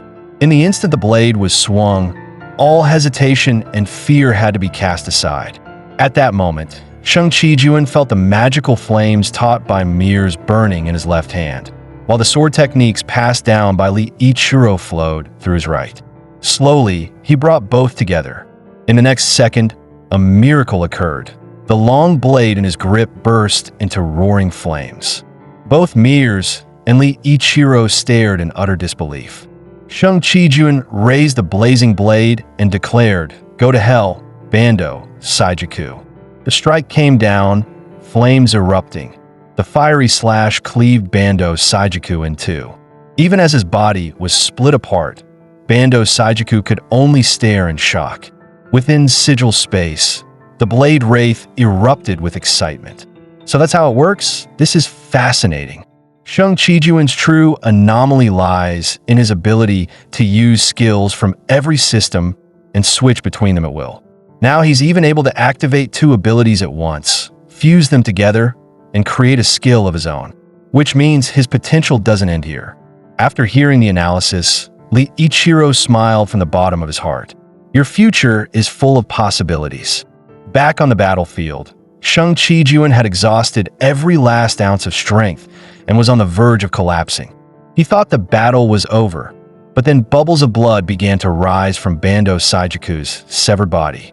Before long, the lower half that had been cut away regenerated in a grotesque display. That was way too close. If my head had been hit, I'd be dead for sure. As he spoke, a sphere of dark energy formed in his palm. Shang Qijuan watched in despair. Just as the attack was about to be unleashed, a flash of sword light sliced across Bando Saijuku's neck, blood spraying into the air. The red-haired man had struck. Bando Saijuku stared as his head flew free, disbelief in his eyes. "I never thought it would be you." Before he could finish speaking, the red-haired man, fully aware of the importance of finishing the job, cut him into pieces. In his final moments, Bando Saijuku saw one last scene. The red-haired man sliding forward, catching Shang Qijuan just before he collapsed. The sight dragged him back into memory, to a freezing winter long ago, when a starving Bando Saijuku held his dying brother in his arms. "Hang on, big brother, there'll be food soon." But his brother never made it. Above the bridge, laughter and celebration filled the air like paradise itself. Beneath it lay a living hell. From that day on, Bando Saijuku was alone. In his final moment of existence, a thought surfaced quietly. Being alone is easy, but it's so unbearably lonely. And just like that, the once great demonic spellcaster vanished from the world forever.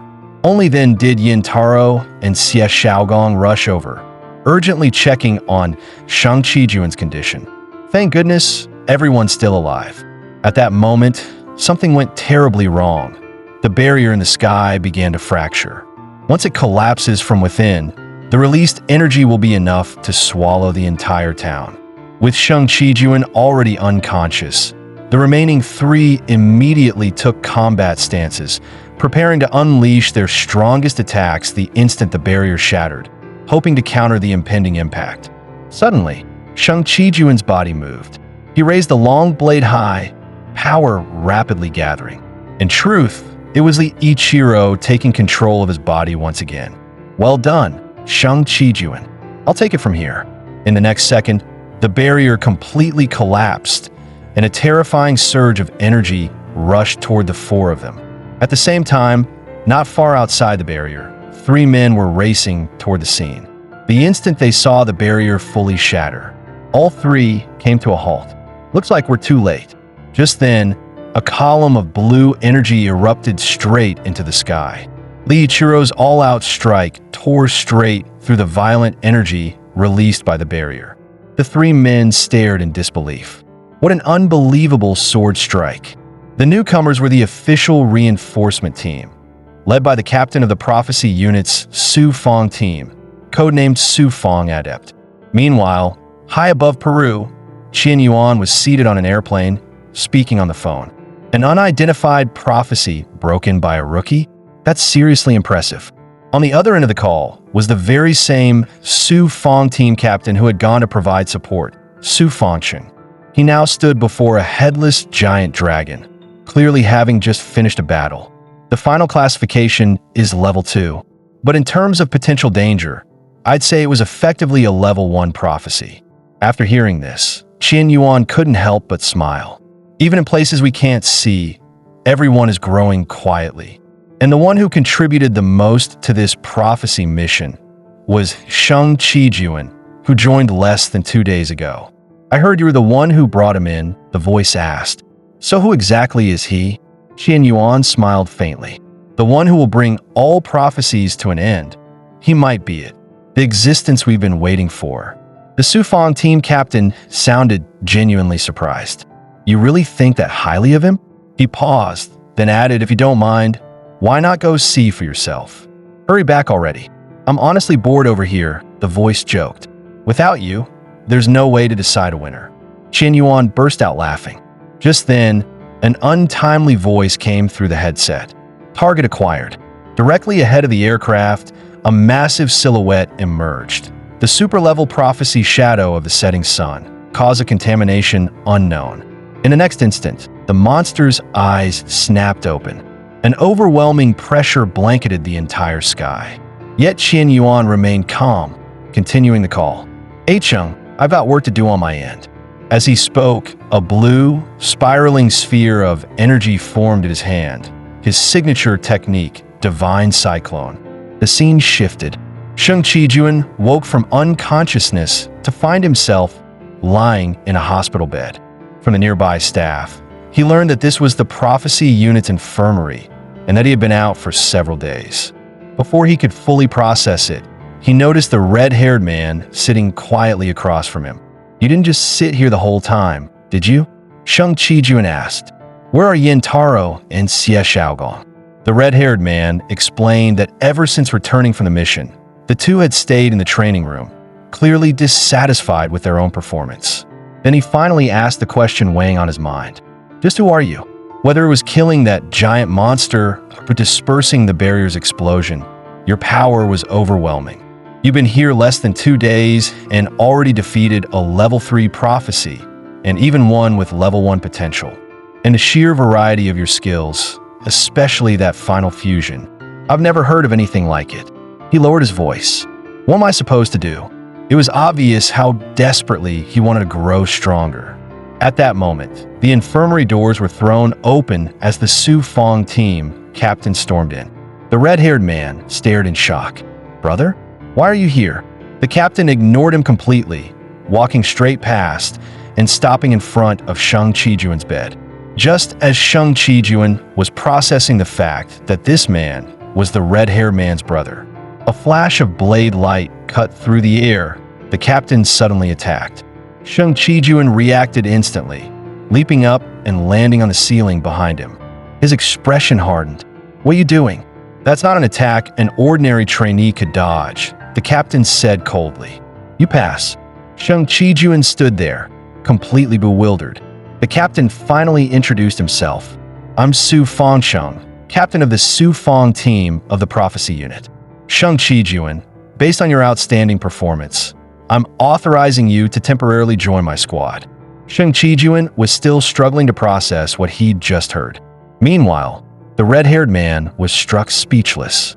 Even I haven't earned my brother's approval, and yet you're being personally invited? He stood there in silence, frustration and complicated emotions churning beneath the surface. And Shang Qijuan, still dazed, followed the Sufang team captain out of the infirmary. Meanwhile, over at the training grounds, Yin Taro and Xie Xiaogong were sparring like madmen. The floor was littered with weapons hastily forged through Xie Xiaogong's alchemy. Damn it, we were completely useless back then. Just then, a figure appeared at the doorway. Not bad. You're training hard. Qian Yuan looked like he'd just come back from a vacation, carrying a pile of local specialties to share. But a sudden roar sent every last souvenir flying across the room. The moment they saw Qian Yuan, Yin Taro and Xie Xiaogong rushed over. Qian Yuan looked utterly confused. I was gone for, 1 week? But the two replied with dead serious expressions. We want to get stronger. We don't ever want to lose to Shang Qijuan again. Seeing their determination, Qian Yuan sighed with emotion. Just a few days ago, they were still acting like kids, and now they've lit a fire in each other. Smiling, he readily agreed. At that moment, another voice called out from the doorway. Please let me join too. Elsewhere, Shang Qijuan was following the Su Fong team captain, having just learned that a new mission would begin early the next morning. Suddenly, the captain stopped. Shang Qijuan, are you close with Shinji? The question caught him off guard. We've only known each other for 2 days. We just got closer after the fight with Bando Saijuku. I took his sword, and he stayed by my hospital bed until I woke up. I guess that counts as being close. After hearing this, the captain merely replied flatly, I see. At the same time, in another space, he doesn't care about me at all. I'm really worried about Shinji. Just now, he barely even looked at me. If I want my brother to truly acknowledge me, I'll have to become stronger no matter what. No matter how strong you are, all I want is for you to stay safe. Hearing the unfiltered concern in the captain's voice, Shang Qijuan couldn't help but say, you two really care about each other. The captain replied with quiet pride, of course we do. One day, I'll defeat my brother, the voice said quietly but firmly. My little brother is the most important person in my life. Shang Qijuan, however, still naively believed their relationship was genuinely good. Within the prophecy unit, several official combat squads exist built around elite efficiency. Each squad is fixed at a minimum of 7 members, competing directly in battle. The one that prevails earns the title of the strongest. Aboard the aircraft, Guns and Takashi from the Su Fong team explain their past battle records to Shang Qijuan. The captain handles about 90% of the pressure, he said calmly. So don't push yourself just because you're a temporary member. Trust the captain and follow his lead. While listening, Shang Qijuan kept sending messages to Yin Taro and the others. Gunzen noticed and felt the atmosphere was odd. What he didn't know was how important those messages truly were. On the other end, Xie Xiaogong nearly exploded after reading them. Yin Taro, on the other hand, stayed surprisingly calm. Qian Yuan leaned over, curiosity written all over his face. On the phone screen were 3 titles. How to Get Stronger, Yin Taro Edition. How to Get Stronger, Xie Xiaogong Edition. How to Get Stronger, Su Fong Shinji Edition. Flipping through them, Qian Yuan couldn't help but marvel. These are tailored perfectly to each person's abilities and habits. Even I'm impressed. He closed the phone and looked at them. This is a serious gift. Whether you follow it or not is up to you. Despite their frustration and resentment, all 3 chose to accept it. Just wait, Shang Qijuan. We'll be coming for you after we get stronger. Back on the plane, Shang Qijuan silently thanked his mentors as the last message was finally sent. Soon, their destination came into view, a mountain range completely sealed in ice. Mission classification, Level 1 Prophecy, Global Freeze. The disaster would cause continuous surface freezing, with the affected area expanding exponentially. Left unchecked, the entire planet would eventually be frozen solid. Similar phenomena were occurring worldwide, already triggering massive unrest in several countries. Vice Captain Kashiai Maneo spoke grimly. The spread is faster than the report predicted. We don't have much time. This is as close as the helicopter can get. We'll jump from the rear bay and proceed on foot. Remember, do not let the disaster reach populated areas. These are the 3 principles of the Su Fong team. First, prioritize speed. Second, never let up the offensive. Third, turn disadvantage into victory. Shang Qijuan stood quietly at the back. He recalled the battle with Bando Saijuku, where he'd only survived thanks to Lee Ichiro's power. This temporary assignment was the perfect chance to learn from real veterans. This time, he would complete the mission with his own strength. With that resolve, he jumped alongside the others, unaware that this mission would become the greatest setback of his life. Upon reaching the prophecy site, the area was already completely buried under ice and snow. Current temperature is minus 37 degrees Celsius, lower than reported. Shang Qijuan asked Gunzen, puzzled, was this global freeze prophecy recorded in the prophecy texts? No, Gunzen replied. It was detected by someone with prophetic perception. Prophecies aren't rare, but this is the first ever classified as level 1. The vice captain approached him. Nervous? Don't be. It's your first level 1 prophecy, but trust yourself. Another teammate chimed in. Besides, there are 8 official squads in this country, and the Sufong team ranks first in level 1 prophecy clears. Seeing his carefree attitude, the vice captain snapped, "Don't relax too much. Stay sharp." At that moment, Gunzin's demeanor shifted. Enemy detected on my radar. Shang Qijuan noticed golden energy threads extending from Gunzin's fingers. Monsters at 2 o'clock. Distance, 200 meters. In the next instant, the vice captain vanished. Moments later, he reappeared beside the captain. Multiple monsters detected at the designated point. Estimated rank, S+++. Approximately 30 units. The captain issued the order without hesitation. All units sweep. In the next second, the rest of the team charged forward. The two sides collided in an instant. Shang Qijuan watched in awe. Whether it was intelligence gathering or frontline combat, these were all top-tier official operatives. He felt the urge to jump in and fight alongside them. After receiving the captain's approval, Shang Qijuan immediately entered combat mode. Just after taking down the monster in front of him, he sensed something was wrong on the other side of the battlefield. The vice captain shouted, "Watch out! There's a powerful individual mixed in with them." Without hesitation, Shang Qijuan unleashed his fusion skill. Blazing Yang Sever. The monster realized the danger, but it was far too late. It was sliced cleanly in two. Gunzin turned back, staring at Shang Qijuan in surprise. The vice captain gave him an approving look. "Not bad, kid." Meanwhile, Captain Su Fong casually swung his weapon a few times, instantly finishing off the remaining monsters. So that's it. This is the talent Xian Yuan saw potential in. Night fell, and the group set up a temporary rest inside an ice shelter. Junshan Zun, how did it go? Find anything? Unfortunately, no. There's nothing artificial within a 10-kilometer radius. Looks like we'll have to stay here for the night and resume the search tomorrow.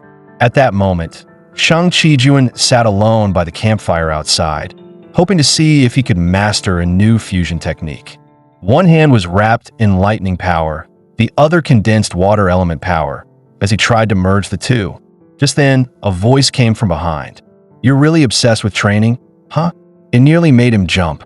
Captain Su Fong's arrival brought the practice to a halt, and the two started chatting casually. "This is my first time camping outdoors. Honestly, it feels amazing. I'm the opposite. I just want to go home as soon as possible. I miss my cat so much. One day without petting her, and I feel completely off." Shang Qijuan froze for a second.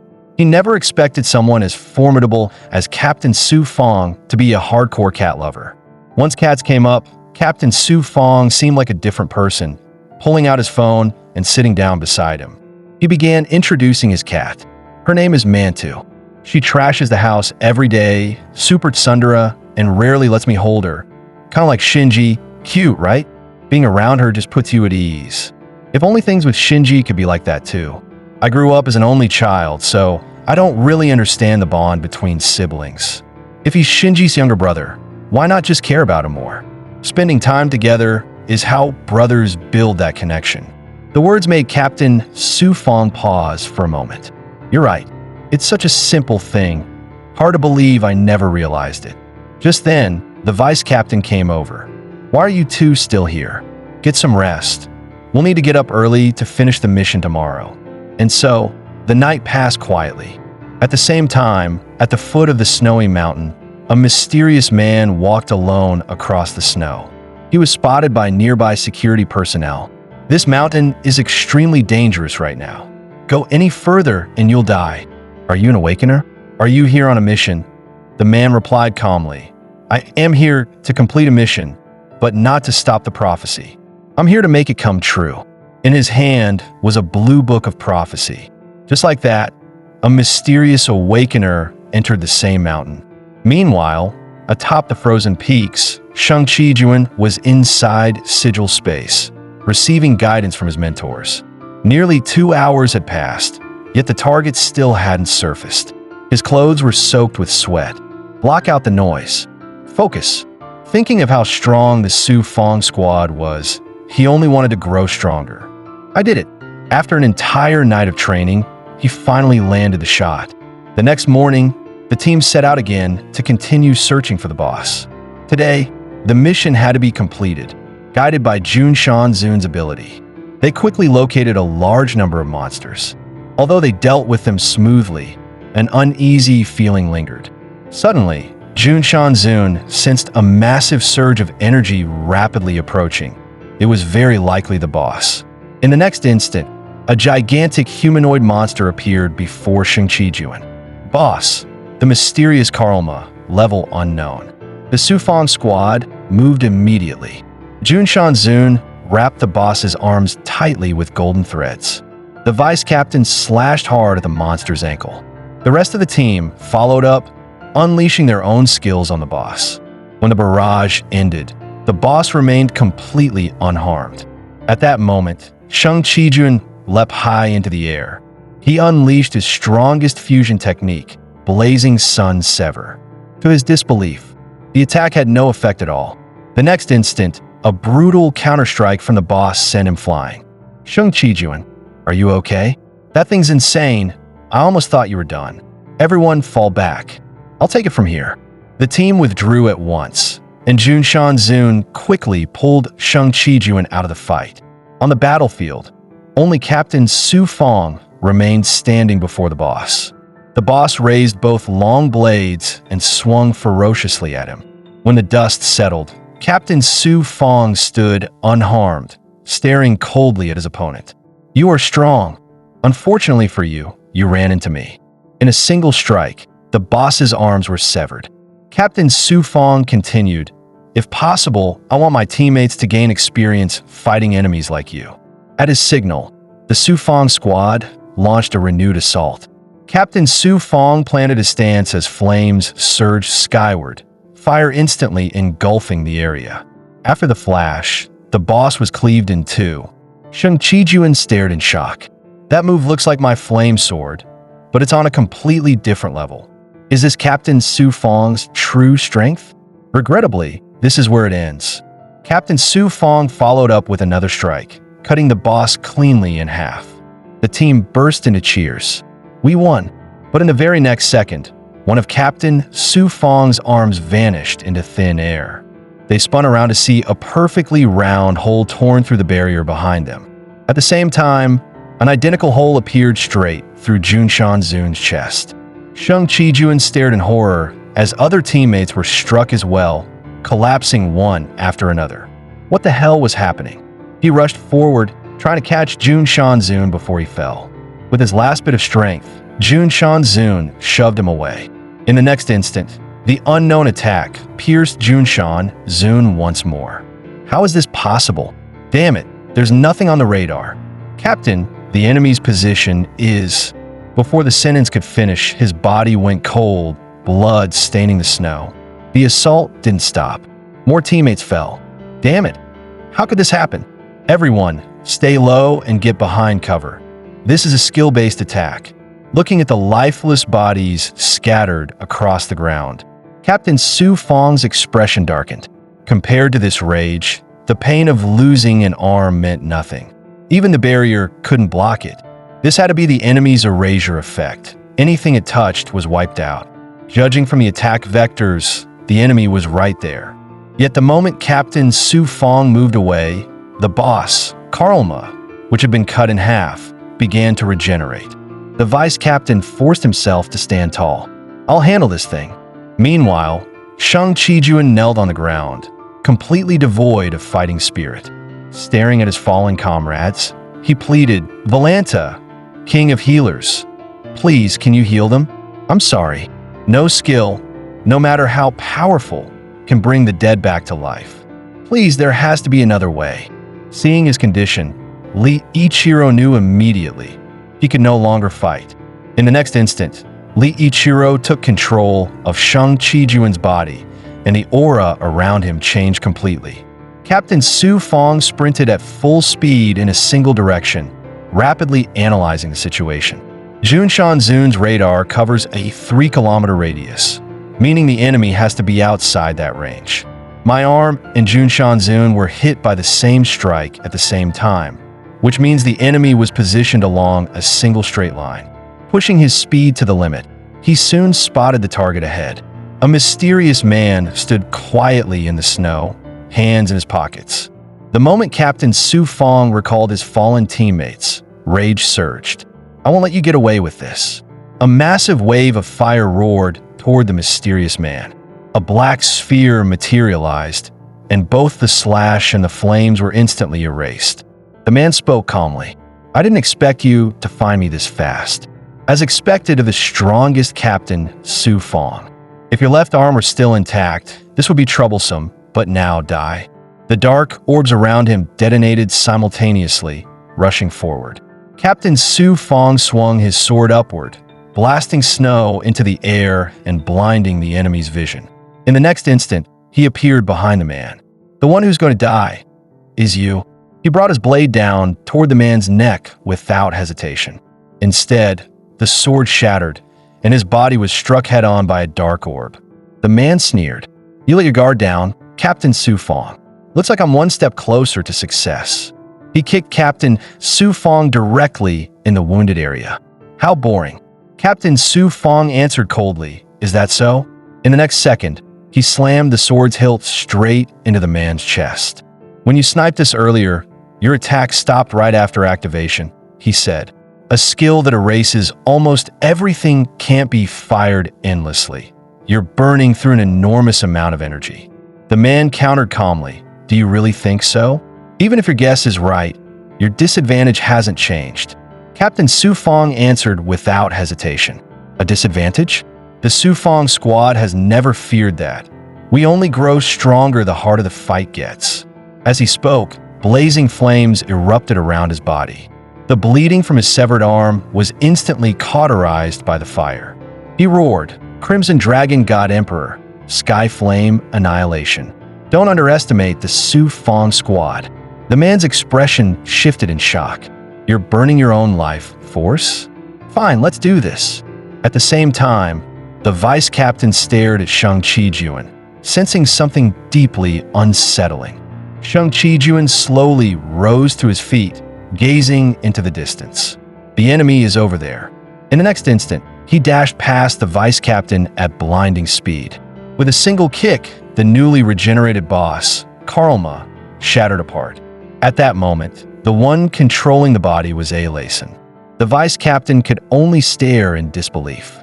Shang Chi-juan ignored everyone else and walked straight toward the distance. "Daring to bully our disciple.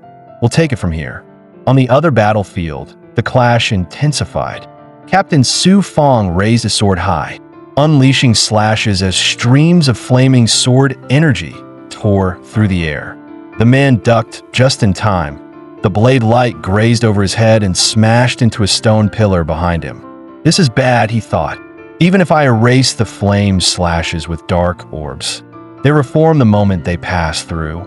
Then I'll have to risk everything." The man hurled 2 dark orbs forward. Captain Su Fong twisted aside and closed in, shouting, "Got you." Seizing the opening, he severed the man's right arm in one strike. "Looks like the tide has turned."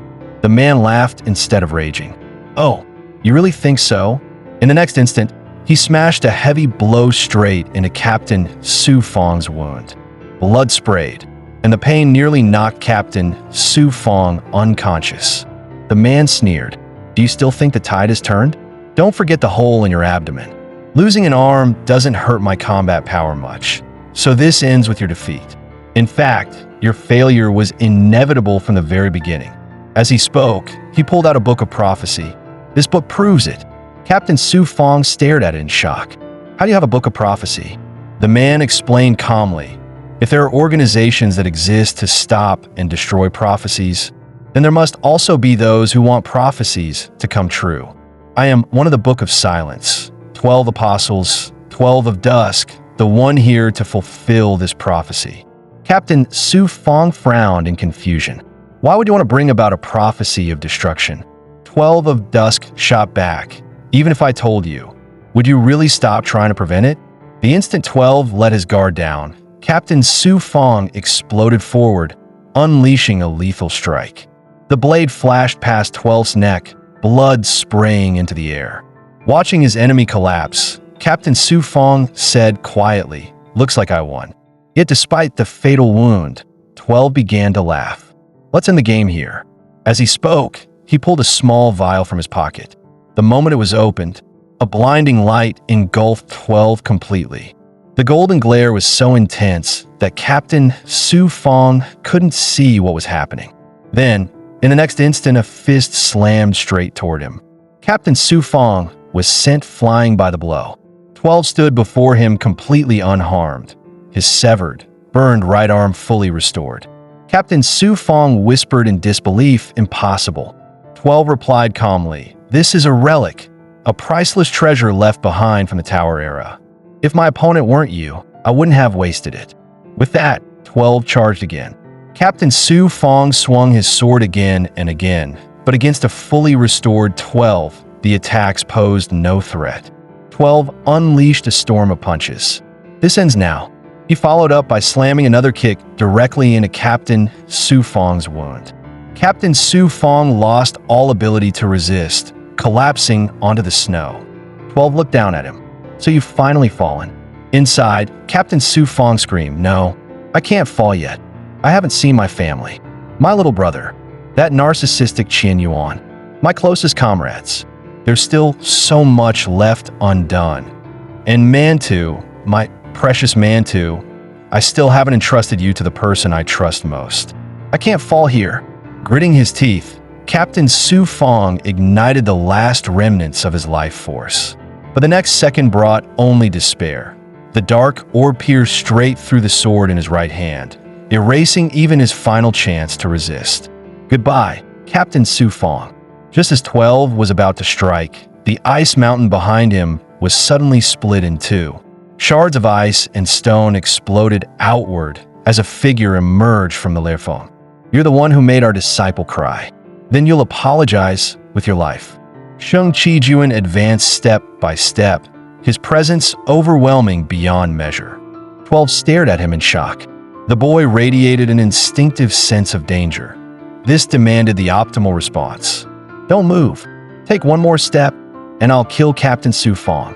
Before he could finish, one of 12's arms was severed in an instant. He looked at it in disbelief. His eyes had never left the target, yet his arm was gone. So fast he hadn't even had time to react. Glancing down, he saw the long blade he'd just used bent and warped. Looks like ordinary weapons won't cut it anymore. At that moment, alchemist Dao Bing let out a quiet sigh. "It's not the weapon. It's your power that's overwhelming." He slowly raised his hand as energy surged around him. Supreme alchemy was unleashed. A mercury tornado formed before everyone's eyes. In mere moments, weapons of all kinds began materializing within the swirling silver storm. "I'll supply the weapons," alchemist Dao Bing said calmly. "Fight without holding back." During that brief interval, 12's severed arm regenerated completely. Seeing this, Li Ichiro's expression changed dramatically. "That's reverse flow. I don't believe modern transcenders should be able to use a skill at that level." Everyone quickly realized the truth. This had to be the effect of a relic. After a set amount of time, or a certain number of triggers, it enabled fully automatic, complete regeneration. In the next instant, an arrow struck 12 straight in the center of his forehead. Yet the wound regenerated before their eyes. That confirmed it. The previous shot had been Magic's probe. The question was there a way to counter it? Melee's answered coldly, "Keep killing him. Everything dies eventually." Fear finally crept into 12's expression as he hastily formed a wall of dark orbs in front of himself. Sheng Qijuan didn't hesitate in the slightest. He drew his bow once more. The arrows slipped cleanly through the gaps between the dark orbs. One pierced the right eye, two more slammed into the chest. 3 shots, all perfect hits. Gaps like that were trivial to him. He could land them with his eyes closed. Still, 12's wounds regenerated again. Damn it. He immediately redirected the dark orbs, launching a counterattack. At that moment, Yuan Toa took over Sheng Qijuan's body, dodging every strike with just a few fluid movements. Using flawless footwork, he closed the distance in an instant and seized 12's right arm. A brutal kick snapped up into 12's chin. Just as the body began to fall, it was forcibly twisted back upright. Then came a crushing punch straight to the face. What followed was a relentless storm of fists. The final blow slammed violently into 12's chest. 12 was sent flying backward by the impact. Watching the direction he flew, Alason remarked flatly, "He's probably died a few hundred times by now." Shang Qijuan ignored 12 and walked straight toward Captain Su Fong. Captain Su Fong looked at him in confusion. "Are you Shang Qijuan?" "Valanta, the king of healers," replied calmly no. He raised his hand and cast life stop on Captain Su Fong. A gentle yet solemn golden light enveloped Captain Su Fong's body. "We are the first awakeners. Later generations call us the progenitors, ancient souls residing within Shang Qijuan. The enemy remains, so I will withdraw for now." With that, Valanta vanished. Meanwhile, 12, who had been blasted away, finished regenerating once again. But after the repeated blows to both body and mind, his composure had shattered. That boy was a monster. A decision had to be made now. Before 12 could react, a spear tore through the air and pierced straight through his heart. The body was completely impaled as Wraith Spirit struck without mercy, opening with his ultimate technique, Azure Demon Annihilation. 12's scream echoed across the mountain, leaving him no time to even think. Wraith Spirit asked the King of Healers, if the spear stays lodged in his heart, will he keep dying? The answer was simple, no. 12's body writhed on its own, forcibly ejecting the spear. Before he could regain his footing, the next attack arrived. If he were torn completely apart, which fragment would regenerate first? The answer came quickly. What remained of 12, reduced to a single severed hand, began regenerating at a terrifying speed. Moments later, he was fully restored. The instant regeneration completed, 12 fled. That thing wasn't human. Kill Captain Su Fong, then escape. But when he returned to the battlefield, he froze. Captain Su Fong was sitting there calmly, a broken sword in hand. "You're a bit slow." He stood up. "Let's continue." With a single swing, a sword net formed and surged forward. 12 didn't even have time to react before being shredded into countless pieces. For the first time, despair gripped him. He had devoted his life to fulfilling the prophecy, but this time he might truly die. Like being locked onto by a massive shark, there was nowhere left to run. How long had it been since he'd tasted fear like this? Terror rose within 12, yet his hand still reached into his pack. He pulled out a vial filled with golden powder. Li Churo reacted instantly, slashing off the arm holding the vial with a blade of light. But it was still too late. The golden dust scattered into the air. Relic, temporal prison. A massive cage materialized, trapping Shang Qijuan inside. At that exact moment, 12's regeneration completed. Seeing Shang Qijuan imprisoned, exhilaration surged through him. He'd almost died. Even his severed arm no longer mattered. It was obvious what this relic did. It created a cage. And that made things ugly. 12 said coldly, "Stay inside and behave. Even my dark orbs can't break this cage. The outcome is decided. Once I finish Captain Su Fong, I win." Li Chiro didn't even look at him. He called out behind him, "Hey, you can see it clearly, right? Su Fong Cheng?" Behind them, Captain Su Fong was already standing again. The moment 12 heard that, cold sweat poured down his back as he snapped his head around. "Round 2, Captain Su Fong said." He raised his severed arms, yet it looked as if invisible hands were gripping an invisible sword. Crimson energy rippled around him. Shang Qijuan watched, anxiety tightening in his chest. At the same time, over at the Prophecy HQ training grounds, Qin Yuan seemed to sense the shift as well. He whipped his head toward the distance. A boom rang out. Qin Yuan vanished from where he stood.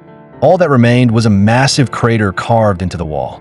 12 stared at Captain Su Fong, confusion spreading like ink in his mind. He was a swordsman with both arms gone. What could he possibly do? and yet a voice deep inside kept screaming, "He's going to cut me down." "Watch carefully," came the warning. The human flower blooms in a single instant. Some bloom at their physical peak, some when their technique reaches its limit, and some the moment they grasp truth. His moment was now. Shang Qijuan forced himself to look closer, then froze. Behind Captain Su Fong, a budding flower was taking shape, and a flood of memories surged through the air like echoes. Captain Su Fong lifted his arms, and in the next heartbeat, the flower of life burst into full bloom. In an instant, 12 was cleaved in two. Dark orbs offered no protection at all. What was that? In the next instant, 12 was truly gone. The battle was over.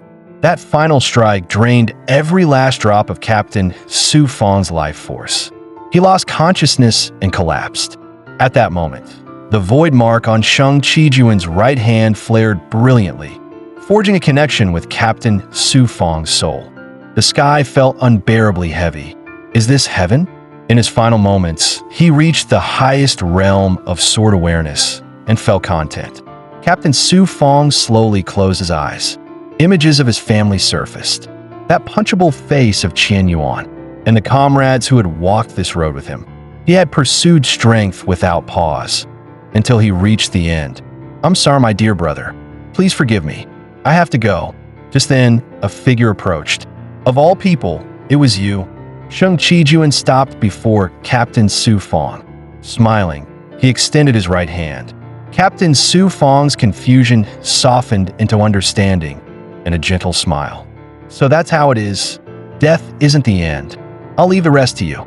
As the temporal prison relic shattered, Shang Qijuan snapped back to reality and staggered forward. Captain Su Fong, but his strength was gone. He collapsed onto the snow, tears glistening at the corners of his eyes. Just as Captain Su Fong was about to fall, a streak of light tore across the sky.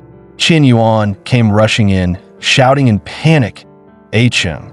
He landed hard and caught Captain Su Fong. Qian Yuan stared at Su Fong Cheng. Disbelief etched across his face. "I'm sorry. I'm too late." Su Fong Cheng, age 23, fell in battle against the Transcender 12. "Big brother, Mantu's so cute. Let me hold him too." "All right." In memory, on the training grounds, Su Fong Cheng practiced his sword. Qian Yuan walked over. "Cheng, how did you end up as captain?" Su Fong Cheng turned, puzzled. "Why do you ask? Within the prophecy organization, your strength is second only to mine. When you're serious, nothing stands in your way. Wouldn't fighting alone be better? I'm not like you, shining brighter than anyone, yet standing alone.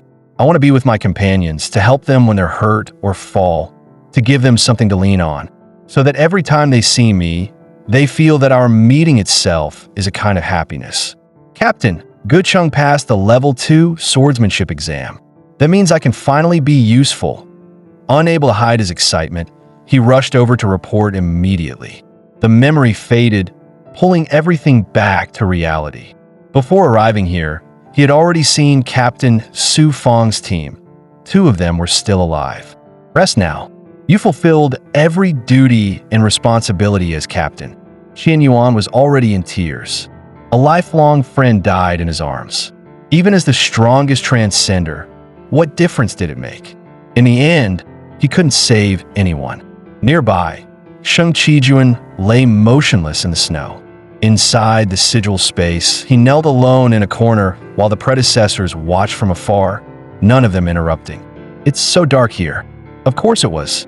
This space reflected nothing but his current state of mind. All the progenitors understood. The loss of companions, family, or disciples, each of them had lived through it. Watching comrades fall one by one shattered the heart beyond repair. Most who endured such pain buried their feelings deep and never recovered. Should I have fought at all? His chest felt like it was tearing apart. If I'd handed everything over from the start, maybe no one would have died. As a vessel, wouldn't it have been enough to train his body and let the progenitors handle every battle? But then, there was that moment. When he shook Captain Su Fong's hand, his palm burned like fire. He looked up at Ichiro. A will had been entrusted to him, and he refused to betray it. For the first time, his resolve was absolute. One day, he would surpass the progenitors. This wasn't bravado. No matter how small the margin, he would push past them. In the next instant, golden light bloomed across the pitch-black sky. It spread wider and wider. A massive surge of energy poured down, enveloping everyone below. In a heartbeat, the darkness was driven away. Shang Qijun clenched his fist and swore silently. No one would die again. A helicopter roared in from the distance. Those on the ground wore grim expressions. The prophecy had been stopped, but the cost was devastating. Grief etched every face. At last, someone murmured, "Let's go home. Mr. Qian Yuan, all personnel have been secured. We're ready to depart." Qian Yuan's expression hardened as he lifted his phone. "You go ahead. I'll return on my own." He watched the helicopter disappear while speaking into the phone. "Yumin, Acheng is dead. The enemy was the 12 apostles of Moshi record. Find their locations. I'm going on a killing spree." With that, Qian Yuan vanished into the night. He didn't even attend Captain Su Fang's funeral. This incident left scars on everyone involved. Most of all on the captain's younger brother, Shinji, who stood before his brother's portrait, unmoving for a very long time. The day after the funeral, Shang Qijun met him. The boy's face no longer carried any trace of childishness. It was as if he'd grown up overnight. In his hands were his brother's belongings, and in his arms, a chubby, adorable cat. "You must be Mantu," Shang Qijun said softly, just like the captain described. "Really cute." Shinji froze for a moment. "Even you knew my brother had a cat? Why is it that I'm the only one who knew nothing?" It wasn't until he started packing his brother's room earlier that day that he truly understood how much his brother loved that cat. The books his brother liked, the clothes he wore most often, the food he loved, sticky notes scattered everywhere. And then, the diary down on the very first page, a single line was written. "This diary is entrusted to Shinji." The entries themselves weren't anything special, mostly notes about daily training and missions. Yet at the end of nearly every entry, there was always one extra sentence. January 12th. It suddenly got cold. Did Shinji remember to dress warmly? March 7th. Shinji passed the qualification exam. I'm really happy. May 17th. Shinji doesn't seem to be getting along well with his teammates. What should I do? For a brief moment, it felt as though his brother was still sitting there, quietly writing page after page filled with love for him. But now, the space was painfully empty. Shinji finally collapsed to the floor. Tears poured out uncontrollably. "Why, it's all about me. I'm sorry, brother."